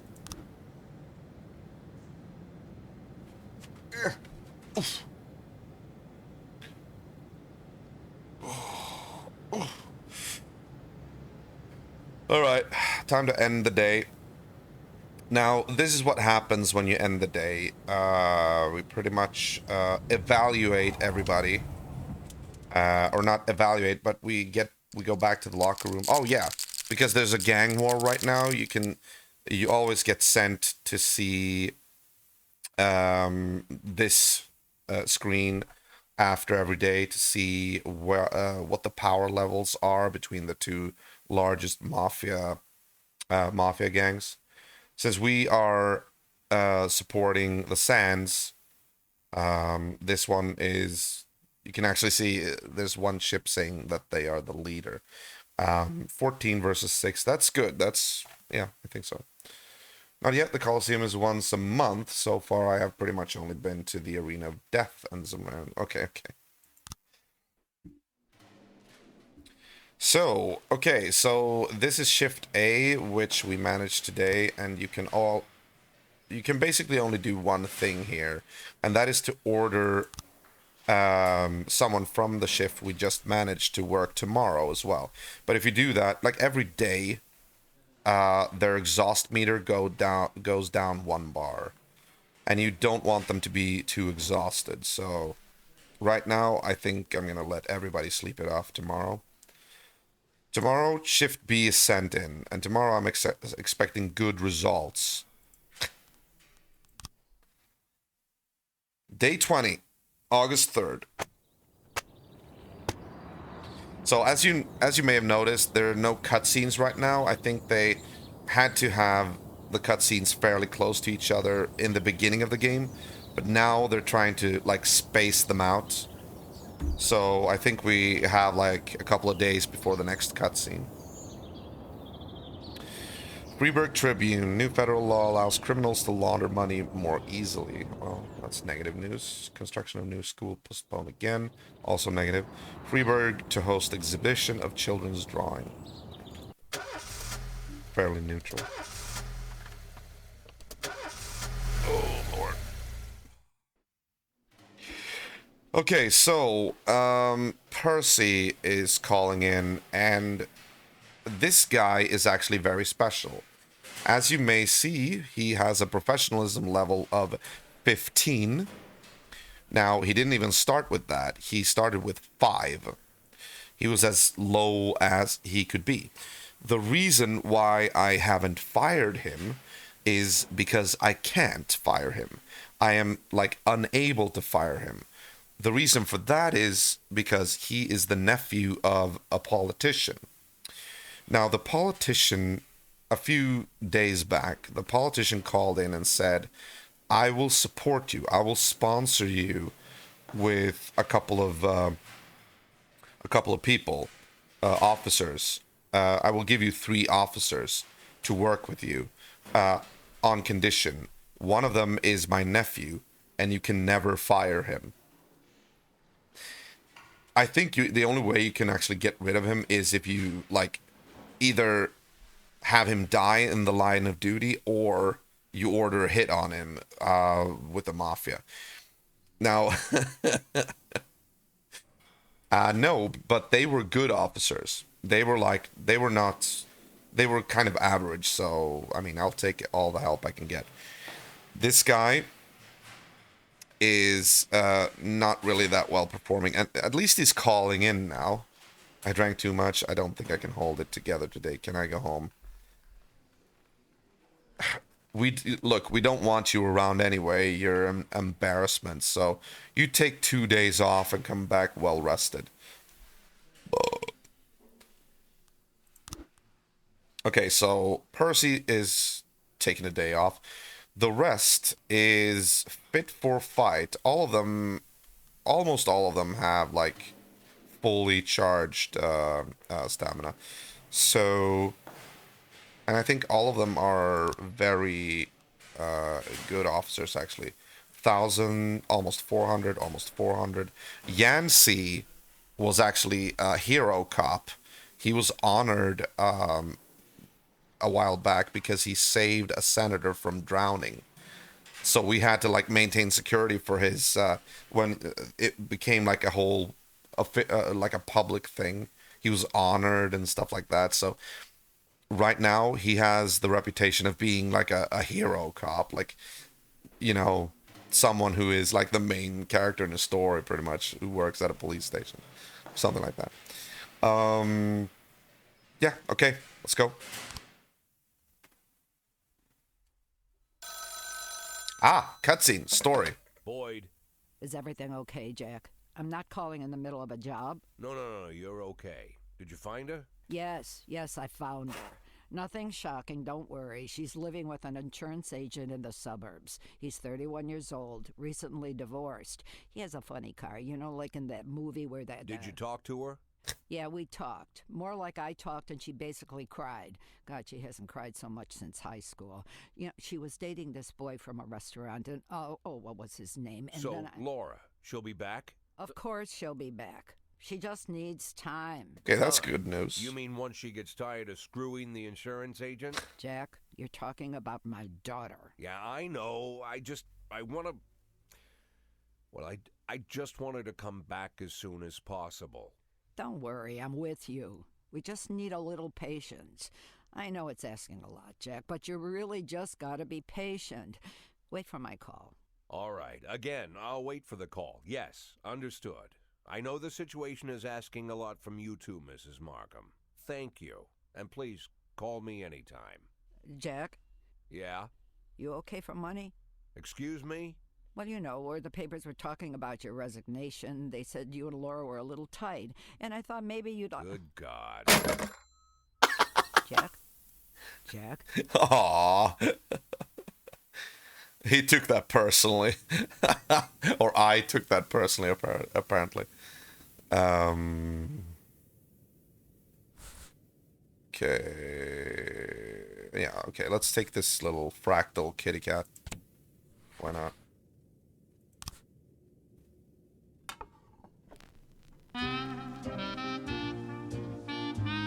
Alright.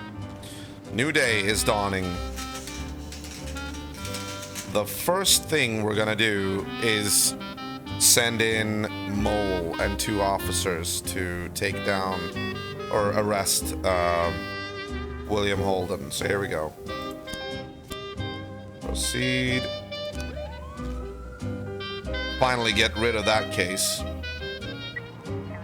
Oh, disorderly conduct. A young mother reported that an old man in rags entered the playground, climbed the hill, and began shouting, "The universe is made of suffering and hatred. It will kill all of you." The outraged mother shouted back, "Go away, you're scaring the children." I'll send Yancy and Purdy.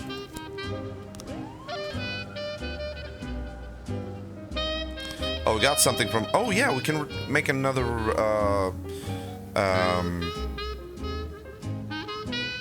requisition from City Hall. Hey, Sota Yumala, welcome back. How are you, man? Hope everything is good. How has your situation evolved? Has there been any news, any changes? What did you tell the boss? Job slot officer, detective SWAT upgrade. I think I'm just gonna ask for a job slot for an officer, another officer on the force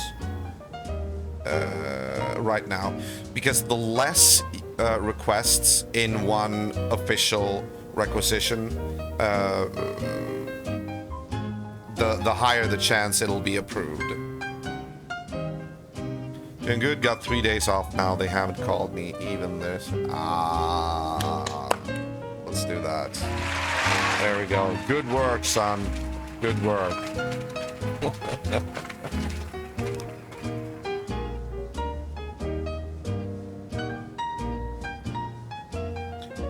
All right, let's see. Yes. Yes. Very nicely done. I think I'm gonna stripe Mole, I think.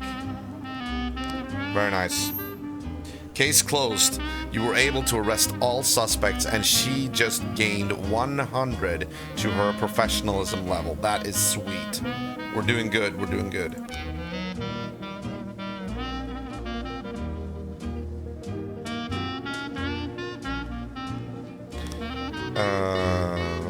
Let's see here. City Hall. Yeah. Wait. Back. Okay. Page by second last study display on study exam on Wednesday, so stress is off. Okay, nice. I'm happy that things are going well for you now. Or like that things have, you know, turned around. Very nice. Report. Good work. Good work. Good work. Good work. Lunchtime is coming up. 10:10 in progress. Bomb threat. Okay. An anonymous tip just came in. Some thugs are messing around with plastic explosives in the basement of an abandoned house and are handing it out to children along with toys. Ouch! That's just despicable. Next exam on workplace is on summer, and after that my studies are over. Can focus on work and get my... Nice. Nice. Good job, man. Good job. Alright, this sounds legit. It looks to be legit as well because we can send 5 officers. So I'm taking no chances. I'm sending Bastion. Not the Asians though. I do not want to risk the Asians right now because we have that request.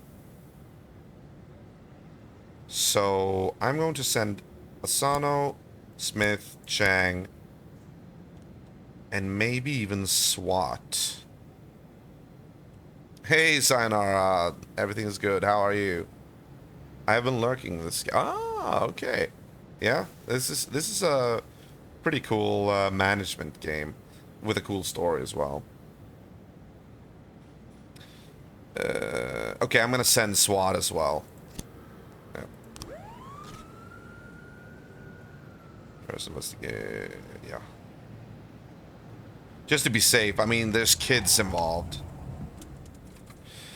Okay, we got intern detectives. Oh, not internal affairs. Intern, as in practicant. Okay. Deputy Director Mark Rewy.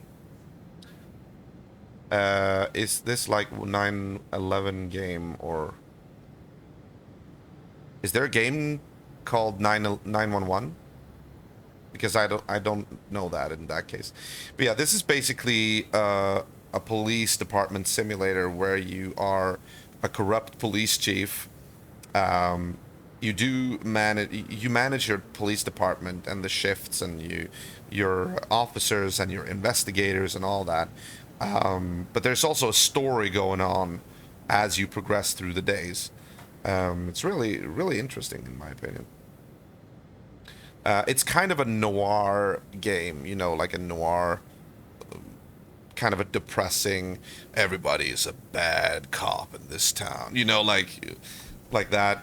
It's got a pretty sad atmosphere, but it's also, you know, like if you want to like roll around in that kind of an atmosphere, this is awesome. Jack, we just got another round of fresh young detectives ready for field training in different police departments across the city. Oh, it's like 9/11 call operator game where you send police, firefighters, and ambulance on the map and you get money. Okay. Nah, this is not like that at all. This is more focused on the story.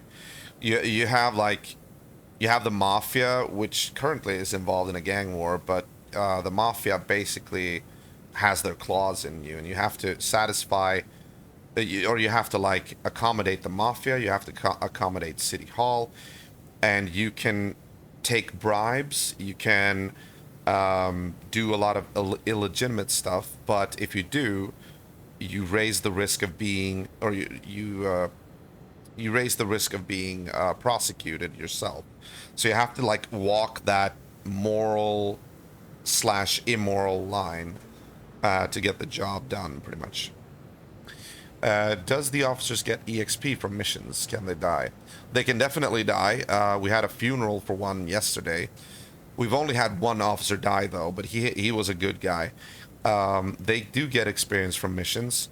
As you see down here, I've actually already explained almost the entire game already, but I'll do a short recap, at least about the levels. As you can see, they have like the stars. That is their professionalism level. Now you want to keep that for every officer around 150.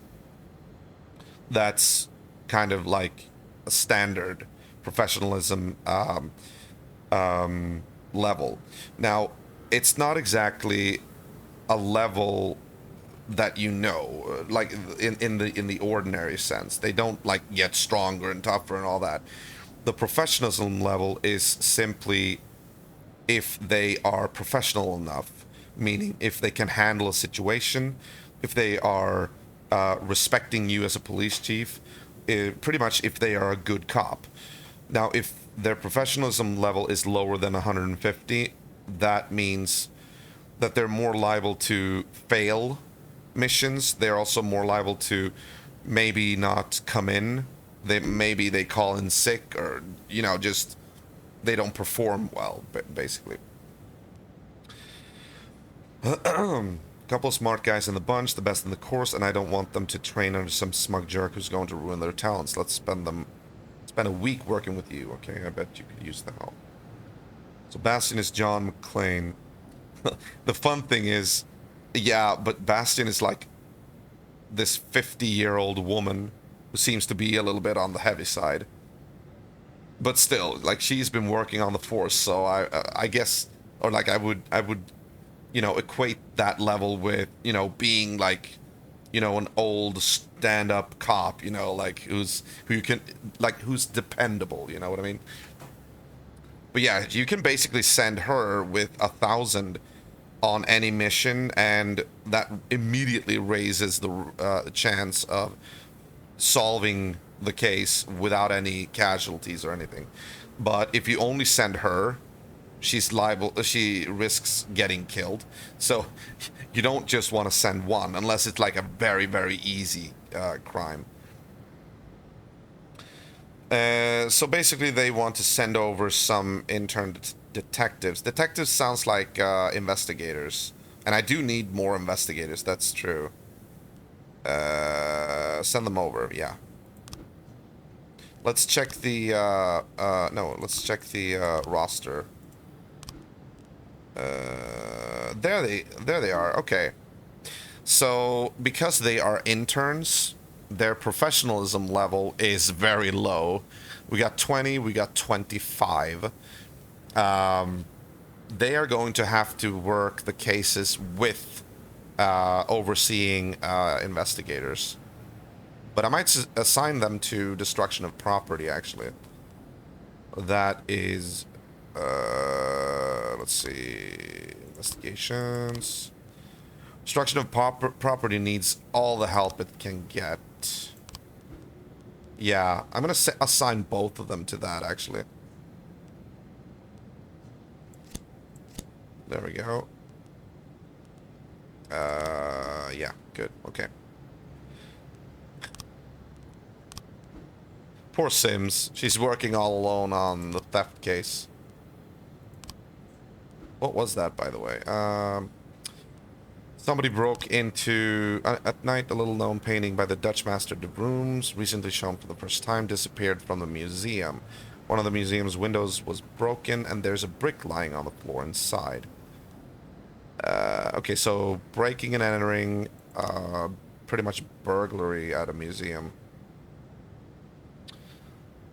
I like this kind of games, but for some reason I don't like to stream those. Maybe I just like to focus on the game too much or something. Yeah, I know.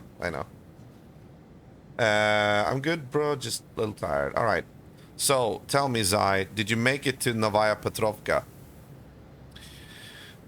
I walk the museum every hour. The alarm is off. City Hall won't allocate the money to fix it. I didn't hear the glass breaking. It's a big museum. When I went down this way... again, it was already early morning. The window was broken and the canvas was cut from the frame. There was no trace of anyone around, just a brick lying on the floor. Okay, so this is the painting, and this is the aftermath, okay? Museum parking lot camera. The parking lot was empty all night. In the morning, a cyclist went past with a tube on his shoulder. Okay, obviously he was the one who stole it. The guy slowly rolled into the parking lot, then left the bike for a couple of minutes and went out of sight. Then he came back, got on the bike, and left. Mr. Vanderhoff, art school student. I suffer from insomnia and often go cycling around the city late at night. I took a tube and some other equipment.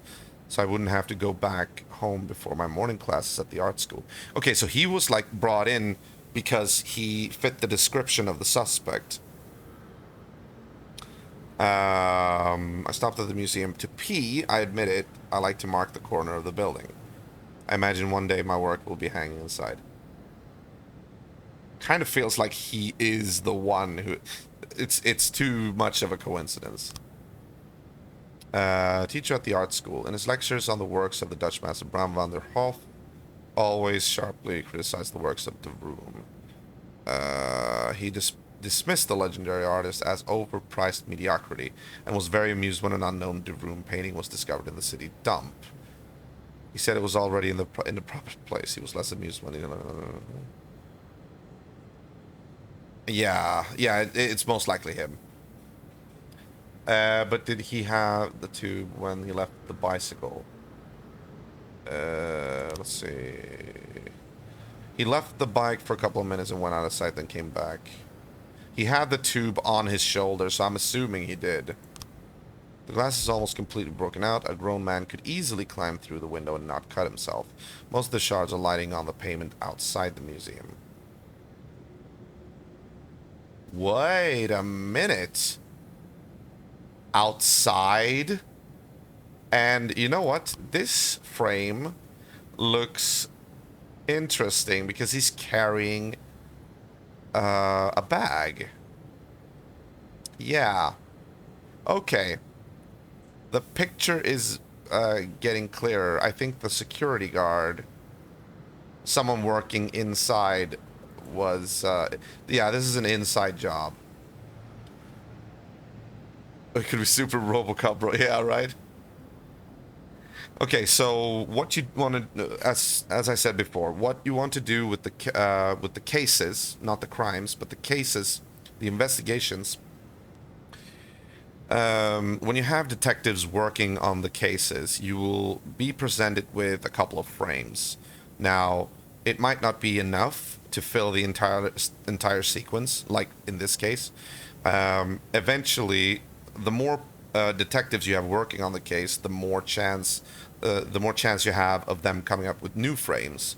And then you need to put them in the proper order. When you have them line up in the proper sequence event, or event sequence, you pretty much solve the case. And when you do that, you need to send your guys to arrest the suspect. Now, you also have to be careful because sometimes you get, especially when there's like a lot of sequence frames, you might get false frames. So you have to actually also weed out the ones that don't belong there. That crime is straight from our childhood mystery crime cartoon. Okay. They move those pictures to that. Yes, exactly. So this looks like somebody with gloves. Oh yeah, this is when he threw the brick. So this is probably like fairly early, like maybe there. This is him holding a flashlight. Yeah, since we don't have enough frames to fill the sequence yet, it doesn't matter where we put them right now. But we will circle back to this case whenever we get new frames. But the problem is, she's the only one who works the case, so it might be a while before we get more frames for that. I really want to solve the destruction of property case. This one is a case that's been going on for a while. You can't add more people on the case. Yes, you can. I mean, you pretty much choose detectives, and then you move the available detectives. If detectives are available, you can move them into here to here. The problem is, all of these detectives are working on the other case, and these two. Actually, I can move Mole into this one once she has arrested William. No, wait, we've already done that. I can actually move her there right now. Yeah. And then we have Moser, but Moser, as you can see, he has a little house symbol right there. That means that he is currently at home. He doesn't work shift B. He works shift A. But fair enough, we can actually assign him. So that means that tomorrow, when Shift A is on, he continues to work the case. When these two investigators are staying at home. Sorry. All right, this is good. This is good. Once again, we have no gangs to investigate. No, and archive. Yeah, that doesn't make any sense to me. Okay, never mind. Government budget cuts. Yeah, I know, right? Seems to be a pretty slow day today as well. That's good. I've had days that are really like... Okay, the situation is more serious than we thought. Requesting reinforcements. Now, we sent these guys... These are four... There's... I mean, we sent SWAT and Bastion, who's 1,000 professionalism. They do not need more backup. They are equipped to handle this. So if I refuse, they are still most likely going to be able to handle this. That is sort of what you also need to do. You need to figure out if you are actually going to waste more police resources on one crime scene. Because if you do, you might find yourself short-handed. And because I sent Bastion 1,000 and the SWAT team, no. They should be able to handle this without backup. 1010A complete. Yeah, perfect. You see, this is what because we had so many officers, we had one that was really professional, and the entire SWAT team, they did not need backup at all. You kind of have to like determine whether or not you're going to waste more resources. Offender caught, officers unharmed, civilians unharmed, loot found explosive. Now, what you do with this, we can bring it back to the police station and book it as evidence, or we can turn it over to the mafia and sell it and get some more money.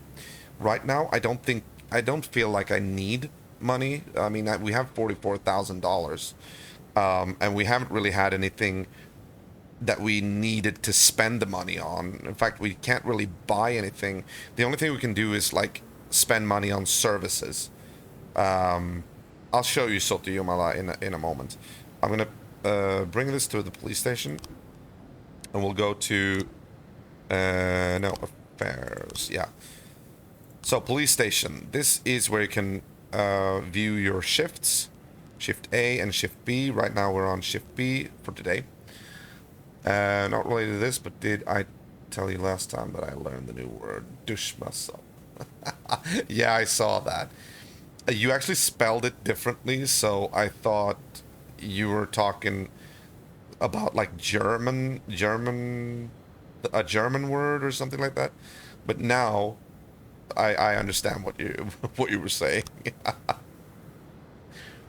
It's kind of day and night shift. Yes, it is. And you have to like if your officers, for instance, are really exhausted on, let's say, shift B, you can ask. You can like move officers from shift A to cover that and whatnot. But then shift A would have to work twice, so they would be doubly tired after that. But if they all are like green, they should be able to, handle that. Yeah, so City Hall, no, that's requisitions. Police station, no. Deputy. Like I said before, here your deputy has a bunch of services that he can do for you with your money if you want to spend the money. We can basically send these top two options are legit. You can send a guy to train and get better. I think that raises the professionalism level. And you can send a guy to just chillax at a barbecue. That raises their opinion of you and also their loyalty to you as police chief. Yeah, I know, right?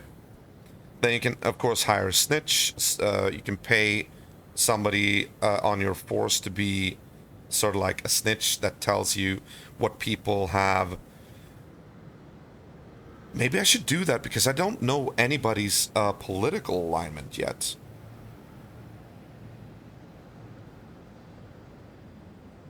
I think I'm gonna do that actually. Yes.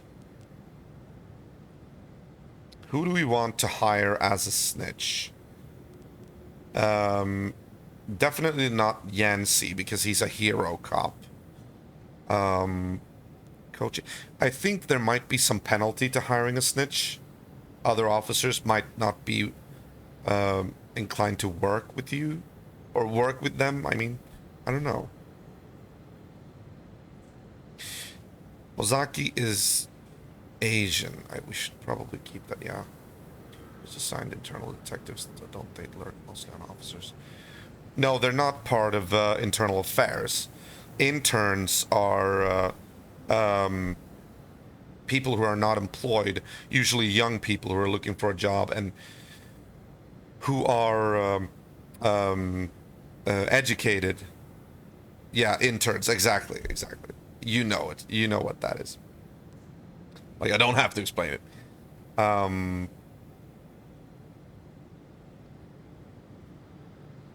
gonna sign Purdy. Why not? Yeah, I'm gonna sign Purdy as a snitch. There we go. And then, of course, you can hire a private investigator to help with a case. You can find out which of your employees plans to testify against you if you are up on trial for doing bad stuff. You can buy off people who are going to testify against you. And then, of course, you have the mafia, who you can employ, like I told Elder, who you can employ to send to kill some of your own police officers if they are proving to be too difficult. Also threaten the people handling the case against you, like the internal affairs against you. Yeah, by silence, exactly. Have we had anyone that's too difficult yet? Well, we do have Percy, but he's not in the way right now. I wish I would have studied to be police officer instead of practical nerd. Why? Alright, let's keep going. This is a fun game if you just kind of want to relax and you don't need the stress of, like, you know, a full-on action game and whatnot. I like these kinds of games too, you know. Alright, we got a call here. 2 trucks collided on a country road near the forest, and police were called by a motorcyclist who was driving past. He said that one of the trucks rolled over and caught fire, but the driver managed to escape the flames. He grabbed a stick from the side of the road, set it on fire, and now is threatening the other driver who has locked himself inside his truck. Okay, oh, I like the little symbol that Purdy got. She's a rat. Get it? Yeah. I could climb the rank and buy the sign. Yeah. I will send Yancey, Mr. Hero Cop, and Chang and Smith. Yeah.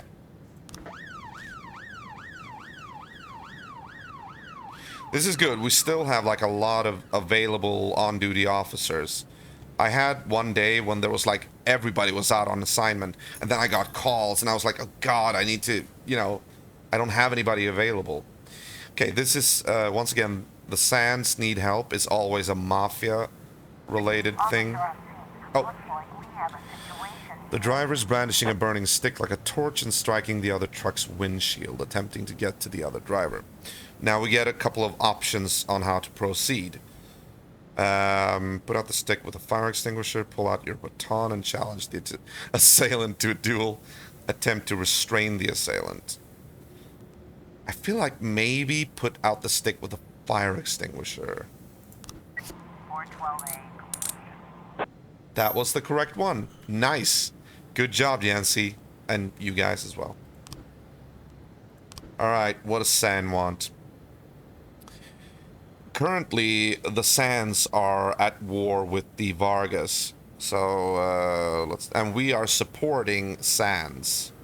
That is the mafia that the police department is currently, because I decided to support them. They were more honorable than the Vargas. The wife of a young banker who recently helped us make quite a substantial deal just called up in tears saying some creeps cornered her husband in the garage. Says they tied him up and they're threatening to light him on fire. Vargas goons, no doubt. Okay, we're gonna send Asano. Yeah. Helping the mafia isn't exactly something that's gonna raise public opinion of the police department. Night testing in progress. But that doesn't matter because they can't actually see this. Oh, hold on. There was a scandal in Finland a couple of years ago because the chief of drug squad didn't know that mobs planned to kill other mobsters and took some bribes and guided the investigations to the wrong in the wrong direction. Well, he's in jail now for 12 years and have around 3 million euro debts. Okay. Ouch. Not worth it, would you say? Okay, armed robbery. Oh, this is gonna... Oh, yeah. This is a massive one. Pawn shop. A man armed with a gun burst into a pawn shop and demanded that all the money and valuables be put in a bag. Now, this is a high-risk assignment because you can see there are 6 slots available. Now, let's say I only had 3 officers available. I would have to assign them and then maybe send out SWAT as well. SWAT is only usable once a day, but I think I've actually upgraded SWAT so I can reuse SWAT once a day. So I can use SWAT two times a day. But even so, I might have had to wait for the other people to return if they called in to request backup. So you really have to know where to put your resources, you know what I mean? Every time there's a gun involved, I would send SWAT. Well, officers can deal with an armed perpetrator. It's more along the line when there's like a gang with a lot of armed perps, or like a heist going on with armed bank robbers or something like that. One man should not be that much of a problem. But I'm going to send Bastion just to be sure. Yancey, Smith, Chang. I'll send SWAT as well. Ozaki too. Okay, Ozaki too. But I need to keep the Asians alive because August 5th is the deadline for when. I'll show you. There is actually no. There's a city hall assignment right now that we have. Where do we actually see that? Yeah, here. Okay, backlog. We've been given an assignment from City Hall. They want us to make sure that at least 3 Asian officers are working on August 5th, because they're gonna have like a Japanese businessman that will arrive, and they want to like pander to him. So it's our job to make sure that this time that 3 Asians are working shift B on August 5th. We do have Kochi, Tsubaki, Ozaki, and then we have, I think, 2 Asians on shift A as well. So if we need to, we can actually shift them over to shift B. So this shouldn't be any problems. Don't because of me. No worries.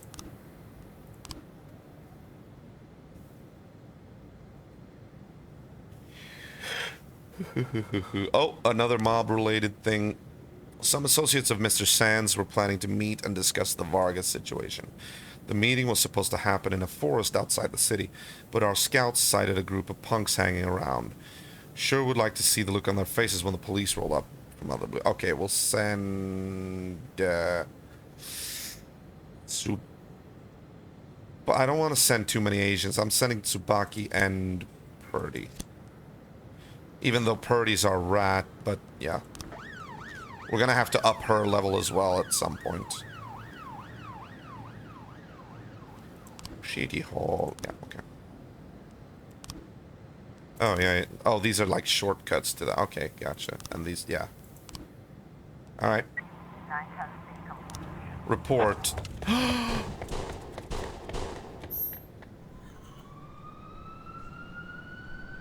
Shit. Shit. Shit. This is the first time a crime response has gone this badly for me. Not only did the offender escape, he killed Smith, and he killed a civilian. That is bad for the public opinion.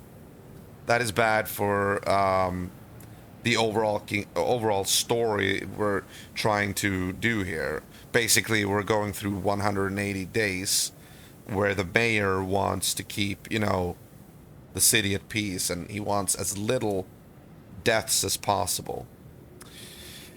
Okay, so Smith was killed. At least it wasn't Bastian or Yancey. Those two are pretty badass.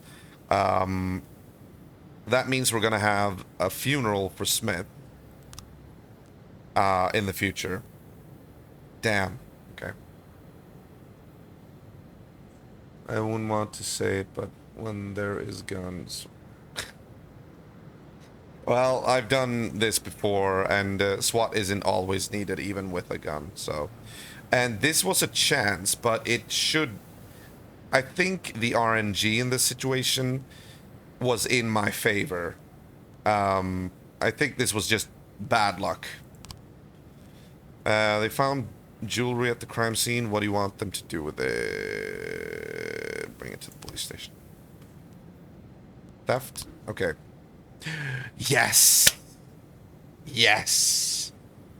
Yes! 3 new frames. Open investigation.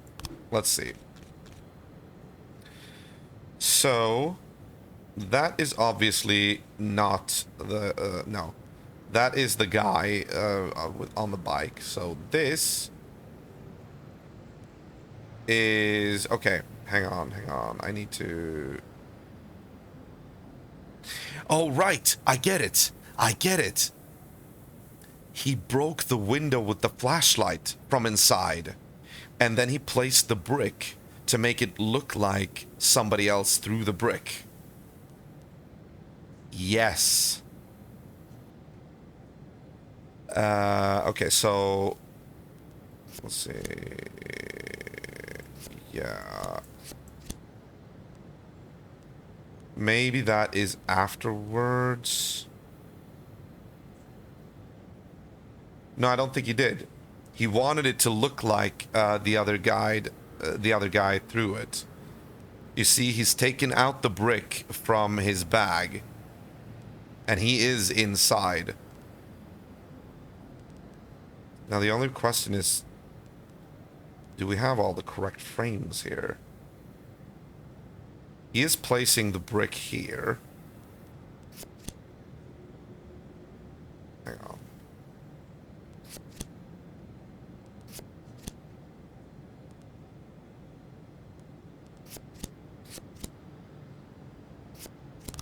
No.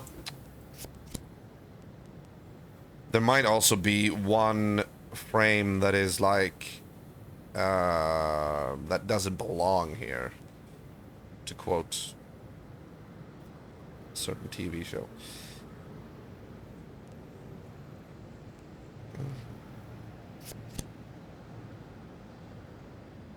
No, wait. Ah. No.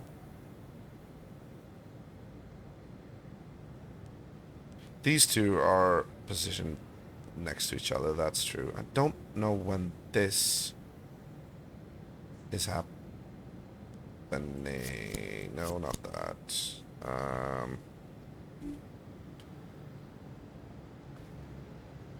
Red shirt man pick doesn't fit. No. Second goes to 6.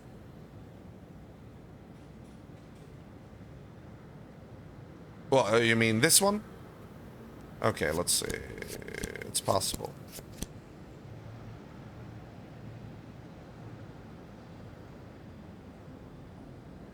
This is him breaking the glass. This is him taking out the brick. And he's using gloves, so it wouldn't like be traceable to him. This guy is... He's walking with the bag. Question is the bag empty or is the brick inside? Wait, there's a flashlight. Wait. The glass is almost completely broken. Oh, the grown man could most of the shards on that. Okay.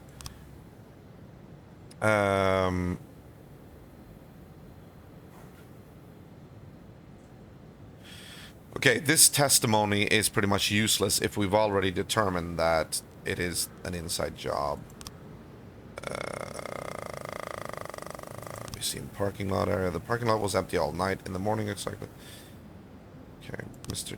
Campos. Museum guard. Yeah, it's Rafael Campos. Let's see what he says. His testimony. I walk the museum every hour. The alarm is off. City Hall won't allocate the money to fix it. Bullshit. You turned off the alarm. I didn't hear the glass breaking. It's a big museum. When I went down this way again, it was already early morning. The window was broken and the candle was cut from the frame. There was no trace of anyone around. Okay.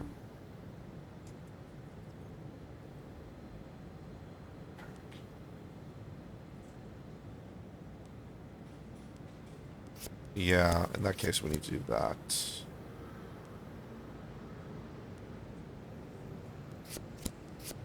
Wait a minute.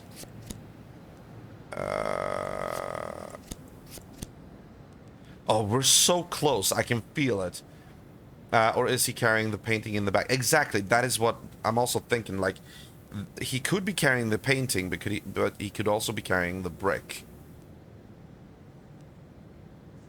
And when exactly does he cut out the painting? Does he do that first? Or is this first?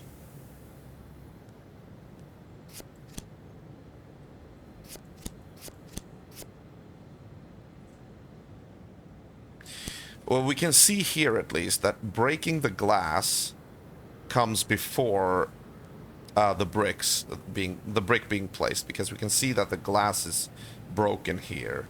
So these are in the correct order. So it's these two. Or maybe one of these frames are... I don't think this is false.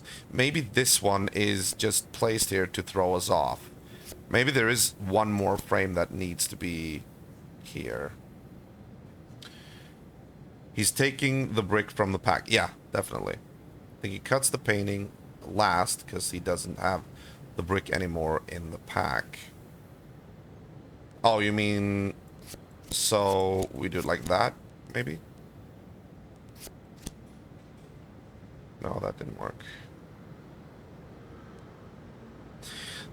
Yeah, like, as I said, there might be one frame that is off here. Yeah, we'll leave this for now. I think we're very close. We need, like, one more frame or something. Oh, destruction of property. What? No new frames found? How's that possible? We have like 5... Oh my god. This is ridiculous. Okay, I've been going to Sunday. First, straight through the doors of God's temple and began running around, shouting blasphemy. You didn't dare raise them to Holy Father Nunes. She does say raise his hand to Holy Father Nunes. And in the picture, he's actually kicking him. This could be the wrong frame, but I haven't been given frames in a long time for this. Okay, so the priest says, the guy drove straight between the pews, almost crushing a parishioner. That's what he's doing here. Then he looked into the confessional and threw in a bottle.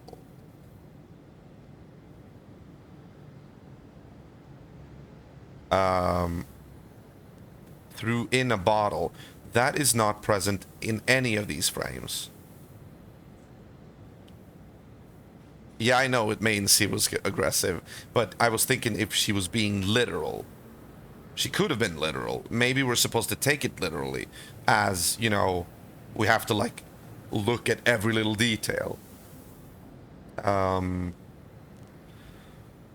He ran up to me. Okay, so this is definitely before this one. He shoved me. Okay, so he's not kicking him. I'm suspecting this is a false frame. Because he doesn't say kick. And then he threw his helmet at the cross above the altar, and sped away. Yeah, okay, so this is definitely in there. The parishioner, Thomas Cruise, that's him, who was in there. I was in the confessional when it happened. I was waiting for Father Nunes to finish his sermon so he could hear me. I have sinned so much this week. As I was sitting in the confessional, I heard noises from an engine. Oh, wait. Because he's driving there, okay. Then there was a roar and a man shouted, "Come, Lucifer, do not hide from me." Did he say that to the priest? The devil sits on the roof of the church. Then the thing of it is, all the witnesses and victims are hearing different things. None of them are saying that he's saying the exactly same thing. Look, she says, she actually doesn't describe what he's saying. But Nunes says that he said, "The devil sits on the roof of the church." And also, "My hand is as hard as stone. I'll knock you out of the saddle, Satan." Mr. Cruz says, or claims that he says, "Come, Lucifer, do not hide from me. I will seek out the devil wherever he may hide." It feels like there's a discrepancy there. Like, one of them, they should have heard the same thing, in my opinion, but it could just be details. I don't know. Their memory can change, but they're all saying the same thing. Blah, blah. Satan is here. Yeah, I suppose. It's possible, but you have to really look close at these cases. The slightest details could be important. I've talked so much in this stream, actually. A lot more than I did in the Bad Company stream.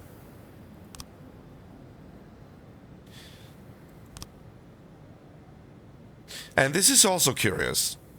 On the pavement near the church, we find traces from 3 motorcycle tires. Now, as far as we can tell, there are only 2 motorcycle tires on his motorcycle. He doesn't, like, have... I don't know if that should be important to the case.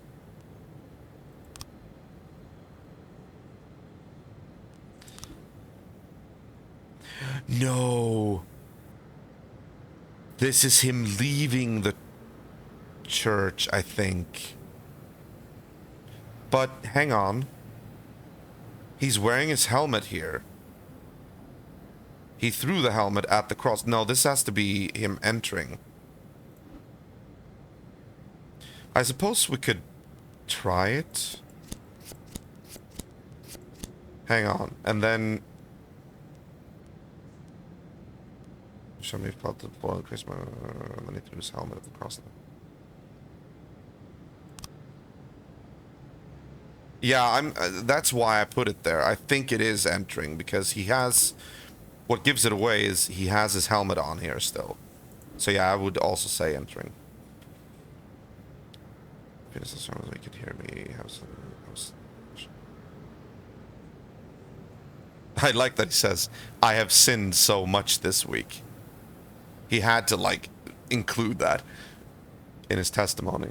And there was a roar and a man shouted, "Come, was."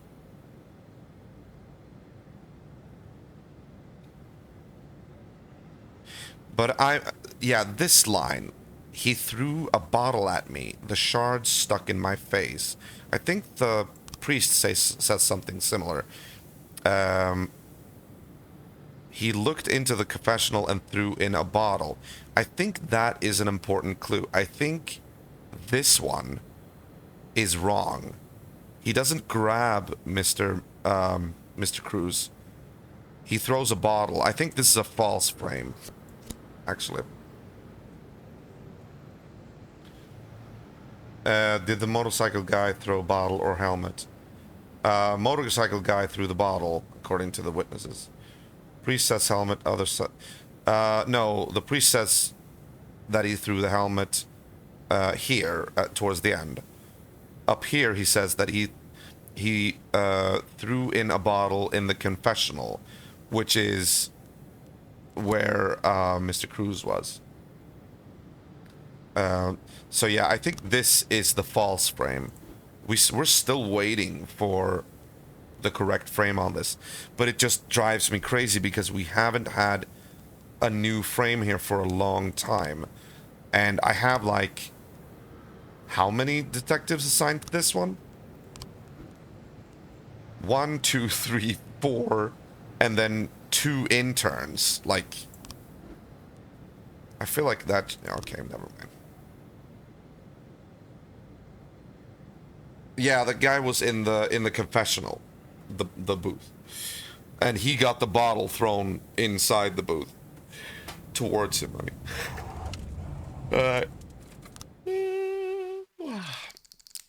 let's see here. Okay,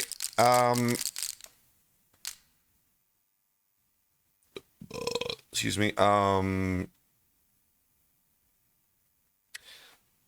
think we still had Sans in the lead in the mob war last time. I think he was also still on 16. Vargas, however, I think was... I don't know. I don't really remember, but Vargas might actually have gained some power, I think. Not sure. I couldn't get shard because there was door, and if he was in booth, the motorcycle guy couldn't attack him physically.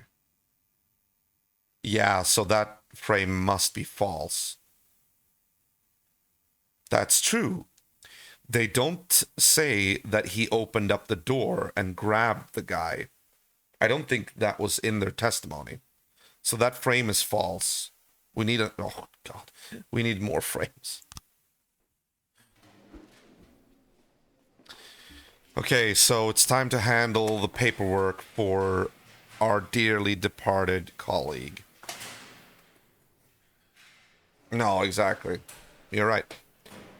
We need to do some paperwork for this dead employee. We can either declare him officially dead, or we can delay the paperwork and keep the body in the morgue.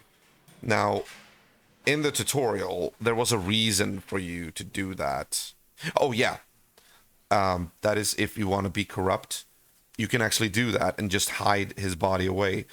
If you do that, you keep getting his paycheck, and you can, like, stash it for yourself. But that is another illegitimate action which may make the DA, the prosecutor, suspicious of you and prosecute you. Yeah, I know. There's a lot of things you can do in this game that are, like, very illegal. And you can gain, like, money from that, or, like, you know, safety from being prosecuted. Or not safety from being prosecuted, but, like, if you need troublesome cops to be dealt with by the mob, they can do that for you and whatnot.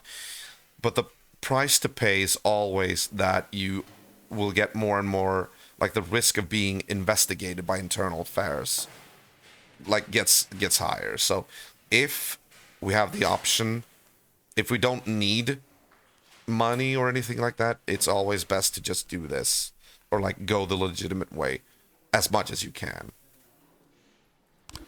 So we're gonna have a funeral for him in a couple of days, I think. Rest in peace, Smith.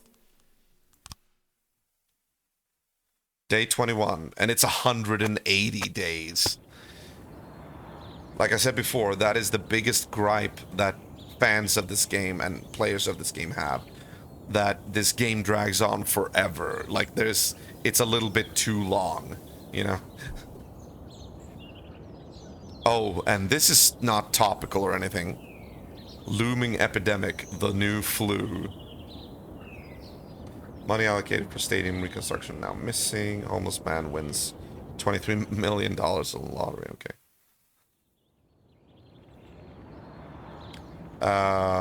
No game that has deadline inside is too long. Deadline inside? What do you mean? I think I'll play this next day as well because we're reaching 3 hours and 10 minutes. So we'll do one more day and then I think I'm going to be logging off. I hated how Fallout 1 had that stupid end day. Oh, you mean, yeah, when the water chip broke and they have the deadline and then people might die if you don't. Yeah, I gotcha. Yeah, something like that, yeah. My band is playing a charity concert for some sick children. Can I have the day off? Same here, same here. I love to travel too and find all side quests and all that. When there is a deadline like that, you actually have, you get stressed up. And I agree with you, like, it's kind of interesting though. Like it's kind of a realistic. It puts pressure on you. But you can't have it be too short. It really has to be like a long deadline, reasonably short. You know, like it can't be too short. But I feel like this game, 180 days. That's not even like an emergency thing. Like if you don't do this within 180 days, people are going to die. This is just, you know, running out the clock. So it is a little bit too long here. My band is playing a charity concert for some sick children. Can I have the day off? No, you've had too many days off already. Daniel, my cats ate some cream past its sell-by date. And they had diarrhea all night. They are better now, but I like to spend the day with them. Can I have the day off? Well, he's been a fairly loyal officer. He's been doing his duty. And it's good to, like, have the opinion of us good. So, yeah, you can have the day off for now.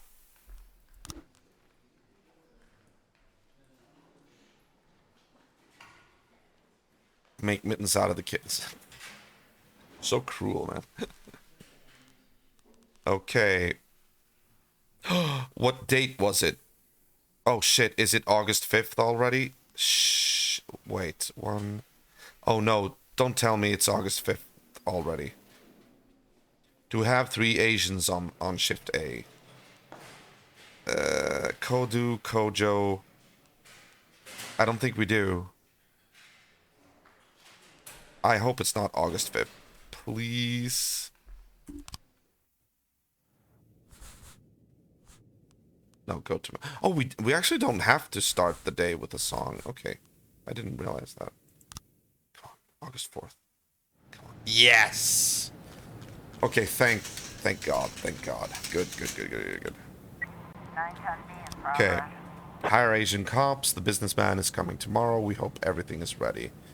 I mean, pretty much, we can tell a couple of the cops. We can tell, like, Kodu to come to work tomorrow.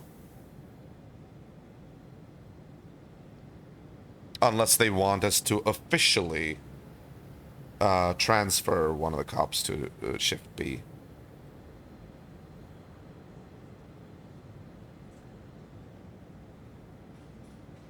We could do that, I think.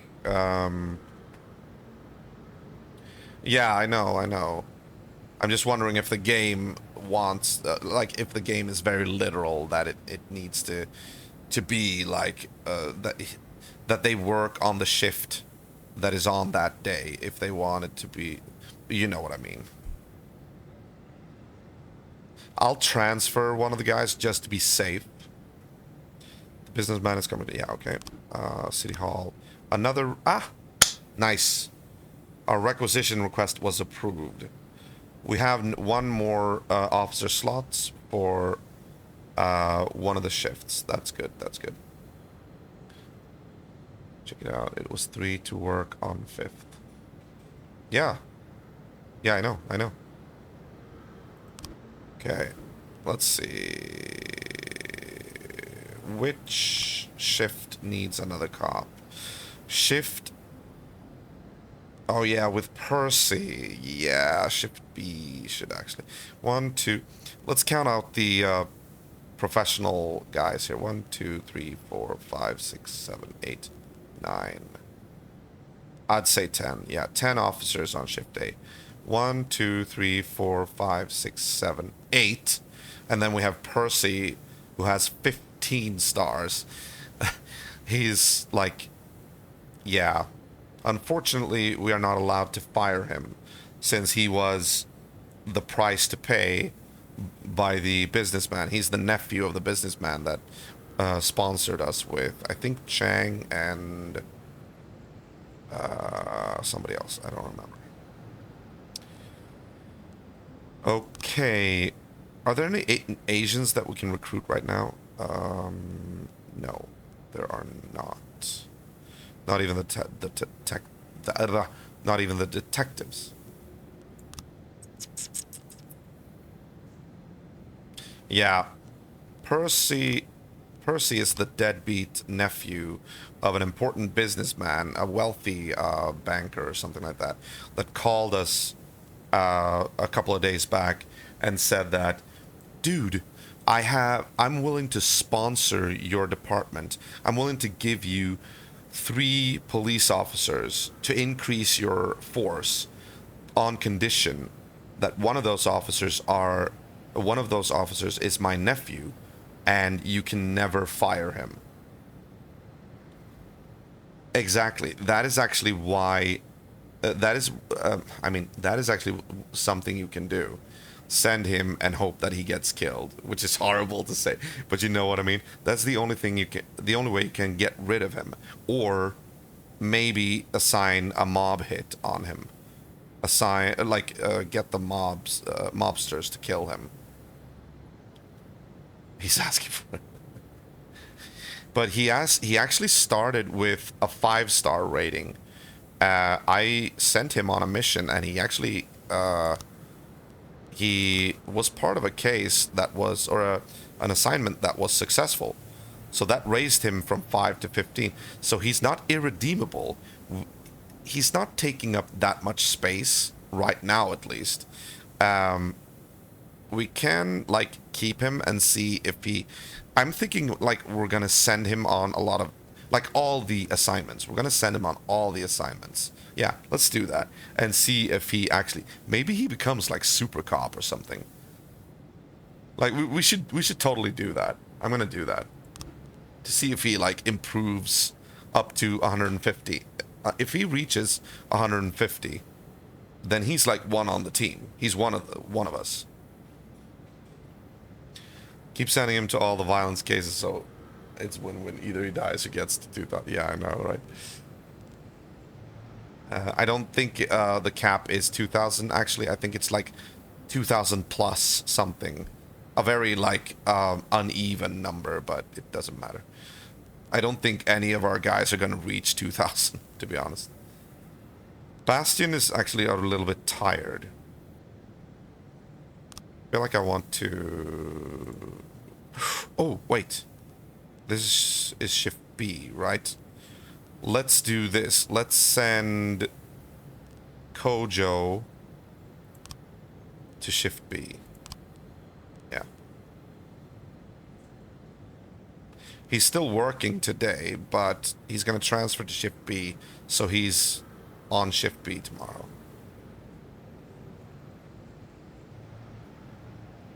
It was August 5th. 5.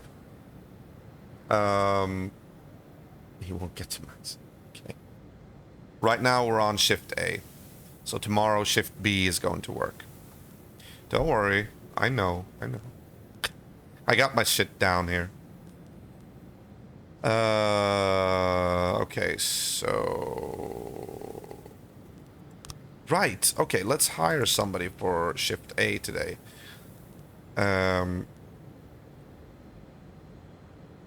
Oh no, sorry, Shift B. Yeah, because we have... Wait, we transferred one. 1, 2, 3, 4, 5, 6, 7, 8, 9. 1, 2, 3, 4, 5, 6, 7, 8, 9. So it's going to be... Shift B is going to have 10. Shift A is going to have 9. So I'm going to assign the next recruit for Shift A. Look at this. Look at this. Lisa Simpson. Officer Lisa Simpson.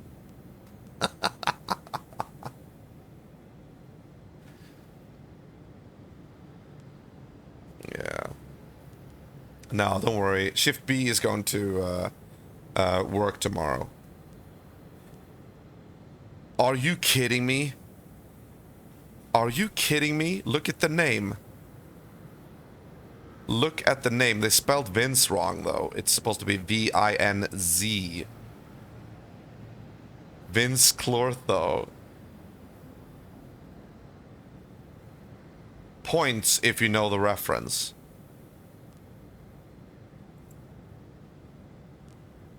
Sorry. Yes. Nicely done, man. Vince Clortho, the Keymaster from the original Ghostbusters movie. Okay, I'm taking Lisa Simpson here. Hire for Shift A. Oh, there we go. I might as well get another one for Shift B as well. Unless that's too many. I don't know what the cap is. Yeah, I think we can assign 2 more. Okay, yeah, go for it. Put him for Shift B as well.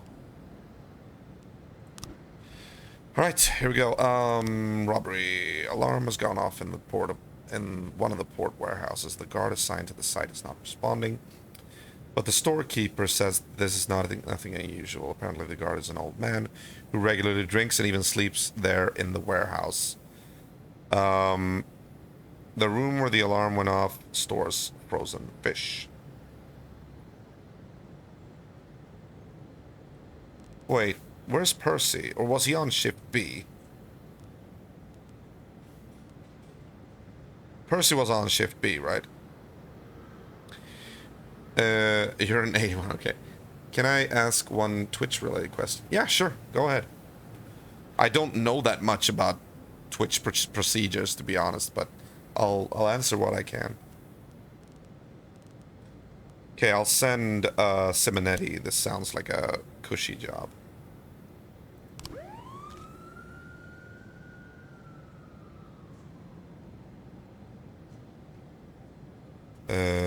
Hold on. Police station. Yeah, Percy was on Shift B. Okay. Good to know. What do you want? Sand. Some of Varga's men, armed with flamethrowers, burned down the city parkway, named in Sand's honor. This is definitely a job for the police. Sure. I'll send mail. Yeah, there we go.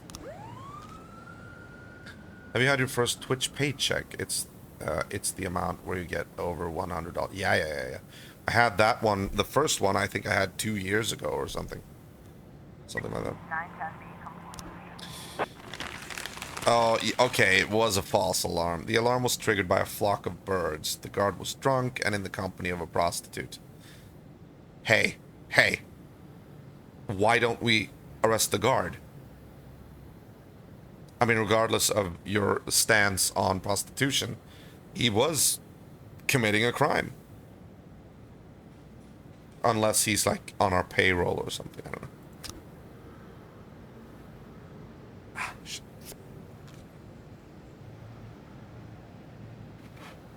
Ooh.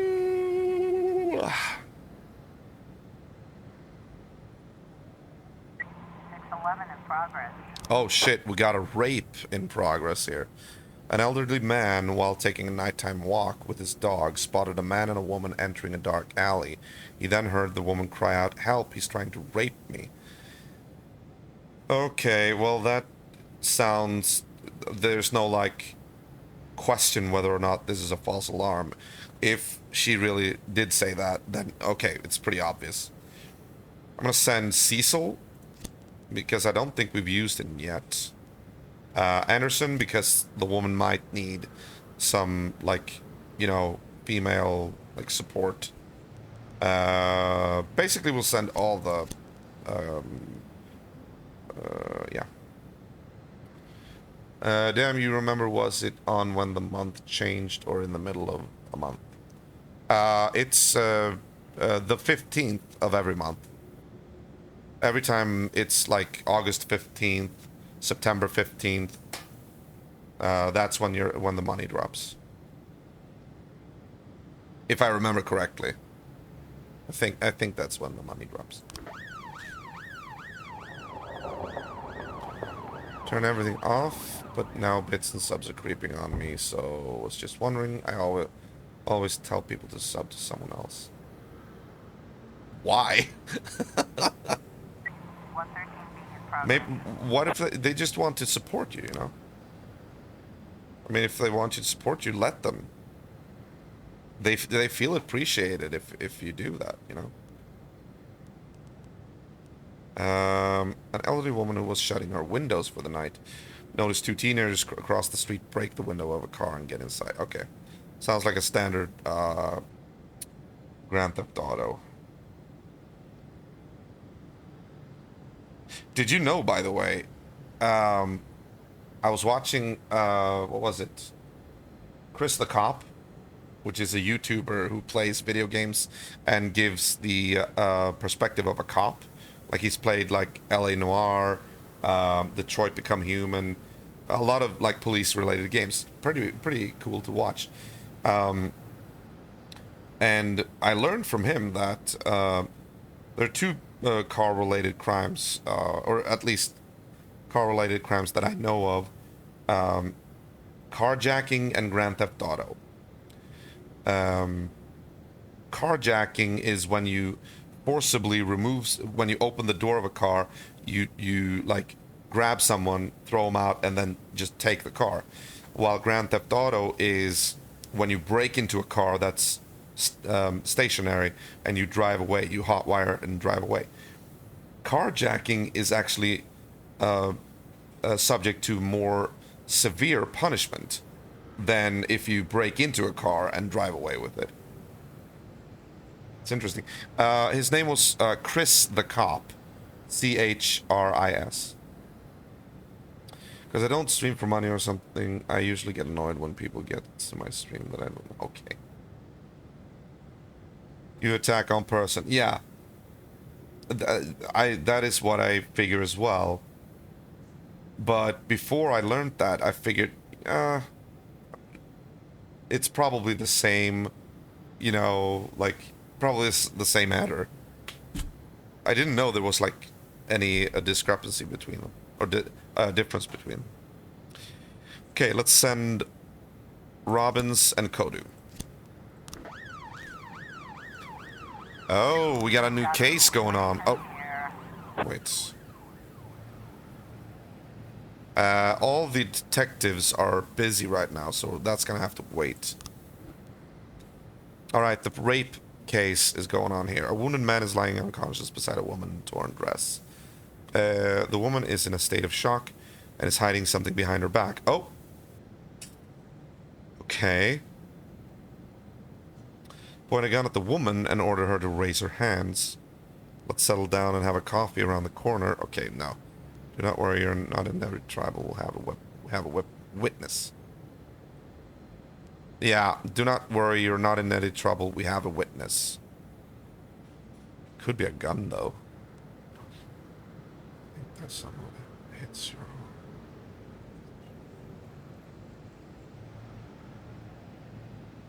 Yeah. I'm gonna go with this one. 611 complete. Nicely done, guys. Nicely done. hang on. We might be able to open that case. Let's see.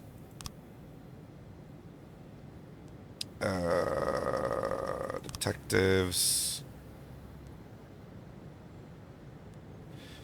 I'm gonna sign... No, not from this case.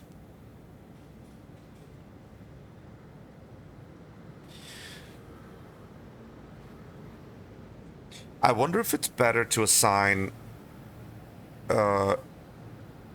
shift guys to a case, you know, so that shift A detectives always work on this case, and then shift B guys work on this case. Right now, I have split it up so that a couple of shift A guys work on destruction of property, but also a couple of B guys work on it. But maybe the effect is better if detectives are like actually on duty. The more detectives that are on duty instead of spreading them out.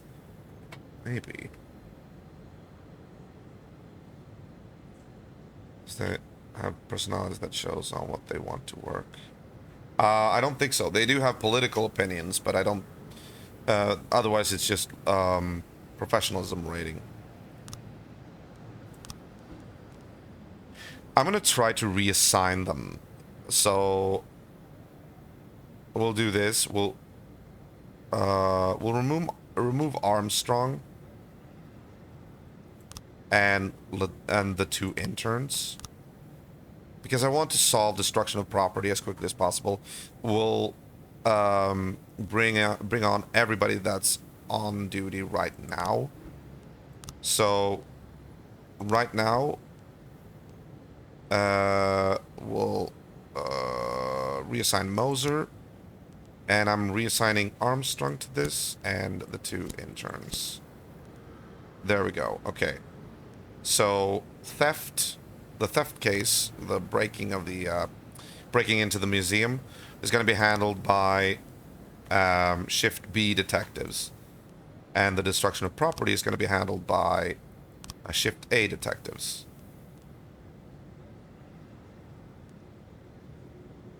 Why are they blacked out? Because all of these are actually at home right now. All of these belong to... Right. Beasley, Belcher, Moser. Sims, which... Okay, hold on.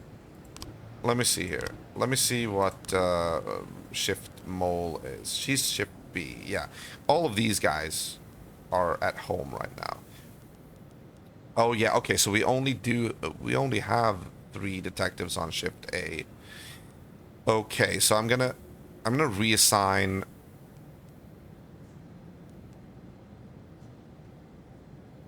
No, you know what? There's 3 there. 3 for Shift B, 3 for Shift A. It's only... Okay, I'll assign 1 intern to Shift A. I'll assign this guy. No, this one. Because, yeah. There we go. Okay. Now it's even. Okay, good.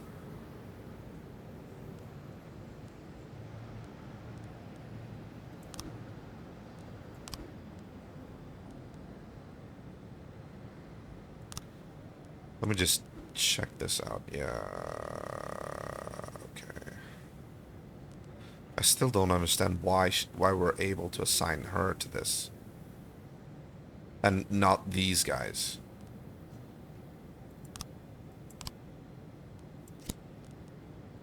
Because they're all at home. I don't know why.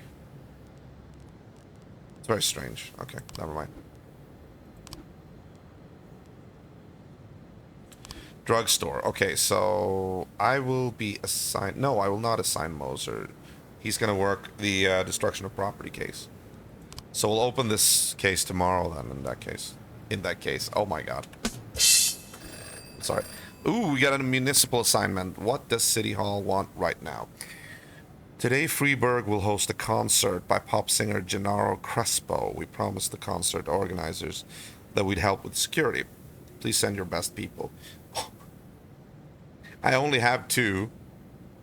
Well, I do have Kojo. No, I have Kojo as well. He's transferring to B tomorrow. Yeah, okay. Fine. The problem is, I think if these guys are going to be unavailable for the rest of the day. Because usually when you get these kinds of assignments, either be if it's City Hall or if it's like other people who want help, they're usually like they come back and they're like, oh, we're gonna take the rest of the day off. Like, come on, I'm the chief of police. Come on, no, you can't. But okay, I'm gonna try this anyway. You don't have to have the sirens on when you know, just working security. All right, carjacking, nice.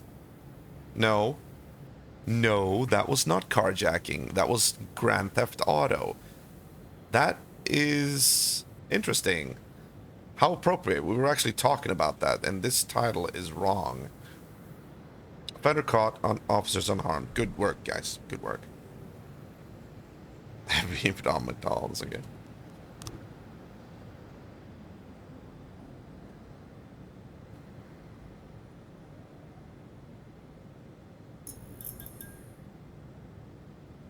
Octopus Restaurant. Okay, the mob needs help.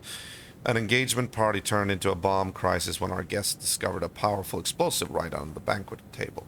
Our experts already defused it, but it would be nice if the police reassured our frightened guests and confirmed that the situation is under control. Yeah, sure. Why not? I'll send Vandal. Or Cecil. I'll send Cecil. No, not Cecil. Samadhi. Okay, fine. There we go.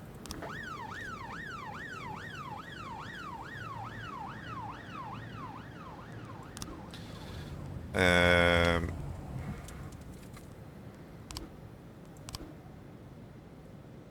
can't assign anyone. No, Moser's working the destruction of prop. I hope I get a frame before I log off. Another, at least one more frame for destruction of property. 412A in progress. Vegetable. Oh my. Okay. Assault. 2 women and a man were seen attacking a black couple, smacking them around with boots, no less. A local shopkeeper warned that he was calling the police, at which time the man ran away, but the 2 women continued the strange assault. Okay. Alright. Cecil, Anderson, Vandal, Robbins. Yeah. We only have Kodu on duty now and available, but...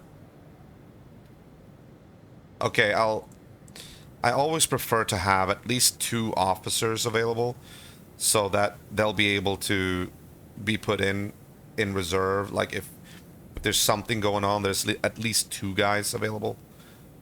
But we also have SWAT and Paddy Wagon, so I'm not too worried. There's ever too much fire.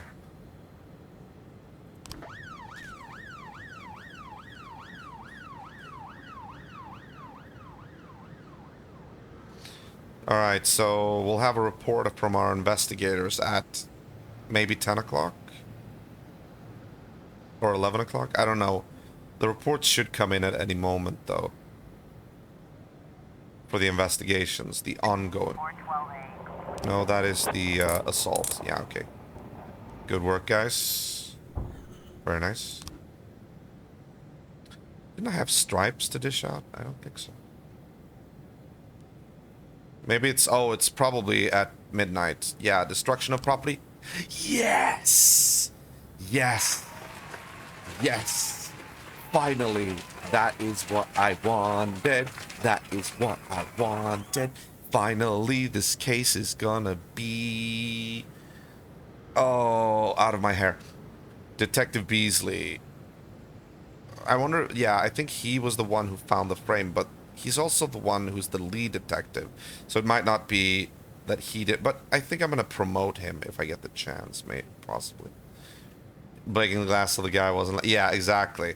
He's throwing the glass or the bottle towards the confessional, which means it's somewhere. Yeah, that. Yeah. Okay. Hold on. Let's check out the. This is what the priest says. He drove between the pews. We have that frame here. The guy is entering the church here, according to both you and me, Sota Yumala. He drove through the pews, almost crushing a parishioner. So this is the second event. Then he looked into the confessional and threw in a bottle. That is that one. And he ran up to me and shouted, "The devil sits on the roof of the church." Then he shoved me. This is a kick, though. I think, damn it, I think we still need, like, one more. I fell to the floor and the crazy man shouted, "Yada, yada, yada." And then he threw his helmet at the cross above the altar. That, and then sped away. I think, I'm almost willing to bet money that we need a frame where he's actually shoving and not kicking that guy. Mr. Cruz, I was in the confessional when it happened. I was, as I was sitting, I heard noises. Then there was a roar. Young man in black leather jacket opened the door to the confessional and threw a bottle at me. Yeah, but this is him throwing the bottle, right? I mean, it looks like he's holding it, but it also looks like he's opened the door. I want to make this out as if he's throwing the bottle inside the door. I think it's this one. I think, yeah. I think this is the... we still need another frame.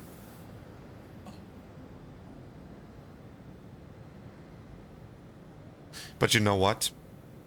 This answers something else.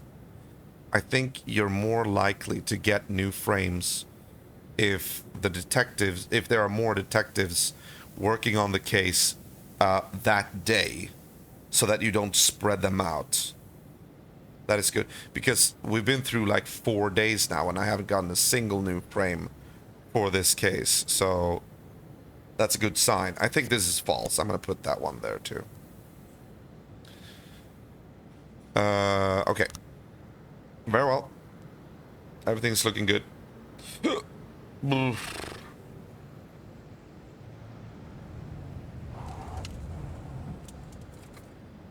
God, I'm hungry. I need to go make myself a sandwich before I go to bed. Robbery report. No detectives sent to the crime scene. No. Wait, what?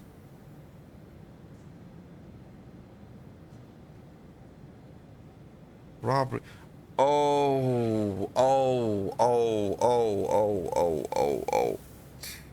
Wasn't that the one where I was going to... that was the case that I was going to open up this day. That's true. I completely forgot about that. Alright. That's on me. That's on me. Unfortunately, yeah.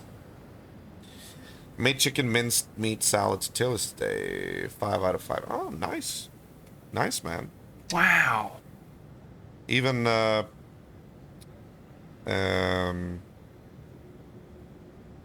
Owen Wilson likes it. What do you think, Owen? Wow. Yeah, I know. Okay, fine. End the day. Damn it.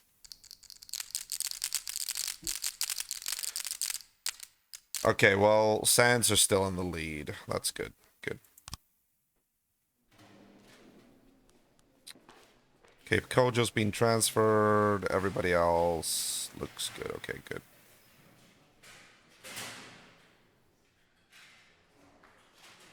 Oh, really? You like use the you quote Owen Wilson when you do that? Is that where it's from? the day. Okay. Day 22. Okay. Gay club admitting minors. Okay. Janitor found dead after stampede at school disco. Millionaire bum donates everything to church. Okay, we're gonna stop here. And we're gonna go out to the main menu. Yes. Day 22. Let me just make sure that it picks up from day 22. Yeah, okay, good.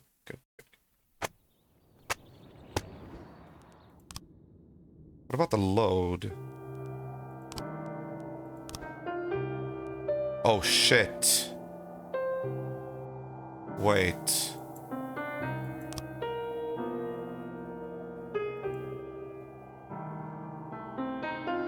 Day 22. When did we start out? I don't remember. Day 1, day 8, day 15. Oh, yeah. The dates don't coincide with... Okay, yeah, day 22. Okay, good. The 5th of August, exactly. Okay, good.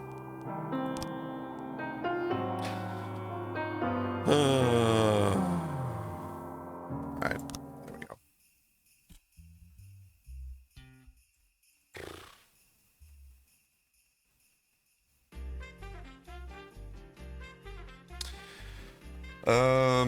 Then I had to show some 10 minutes long YouTube video of Owen Wilson saying wow that she understood that she says it lots. Yeah, yeah, exactly. Yeah. He does, absolutely. Yeah, guys, thank you for joining me tonight. It's been a pleasure streaming This Is the Police. We might do that again at some point because, quite frankly, we have so many days to go through. But I'm gonna have to recap the story every time we do that in that case because I'm not gonna do it tomorrow. I might do it tomorrow. It depends. It depends if I'll if I can do like maybe Star Wars Battlefront 2 tomorrow with Tom or something. I don't know. We'll see. Tomorrow's a little bit of a free for all. But next week we're going to be continuing with Super Mario 64 on Monday, and then we go back to going through Monkey Island for Escape from Monkey Island on Tuesday, Wednesday, Thursday, Friday, all that. Yeah. Going off to sleep? Yes, I am. In a minute, but yeah, I'm ending the stream right now. Thank you for joining me. Harnessing Crom, exactly. High five, man. Anybody who wants to, this is my Discord. Feel free to join my Discord. That is where you'll always get the latest news and updates regarding my channel. Please be advised that if you do it, it is highly recommended that you join your Twitch account with your Discord account in order to get the proper roles. Oh, I need to drink some water. Thanks for the stream. No worries, man. Thanks for showing up. Elder, Sotayumala, always a pleasure. Hope to see you tomorrow. And yeah, remember to mind social distance. Stay safe, you guys. And always keep the retro legacy alive. This is EagleBite83, wishing you the best. Take care, good night, and goodbye.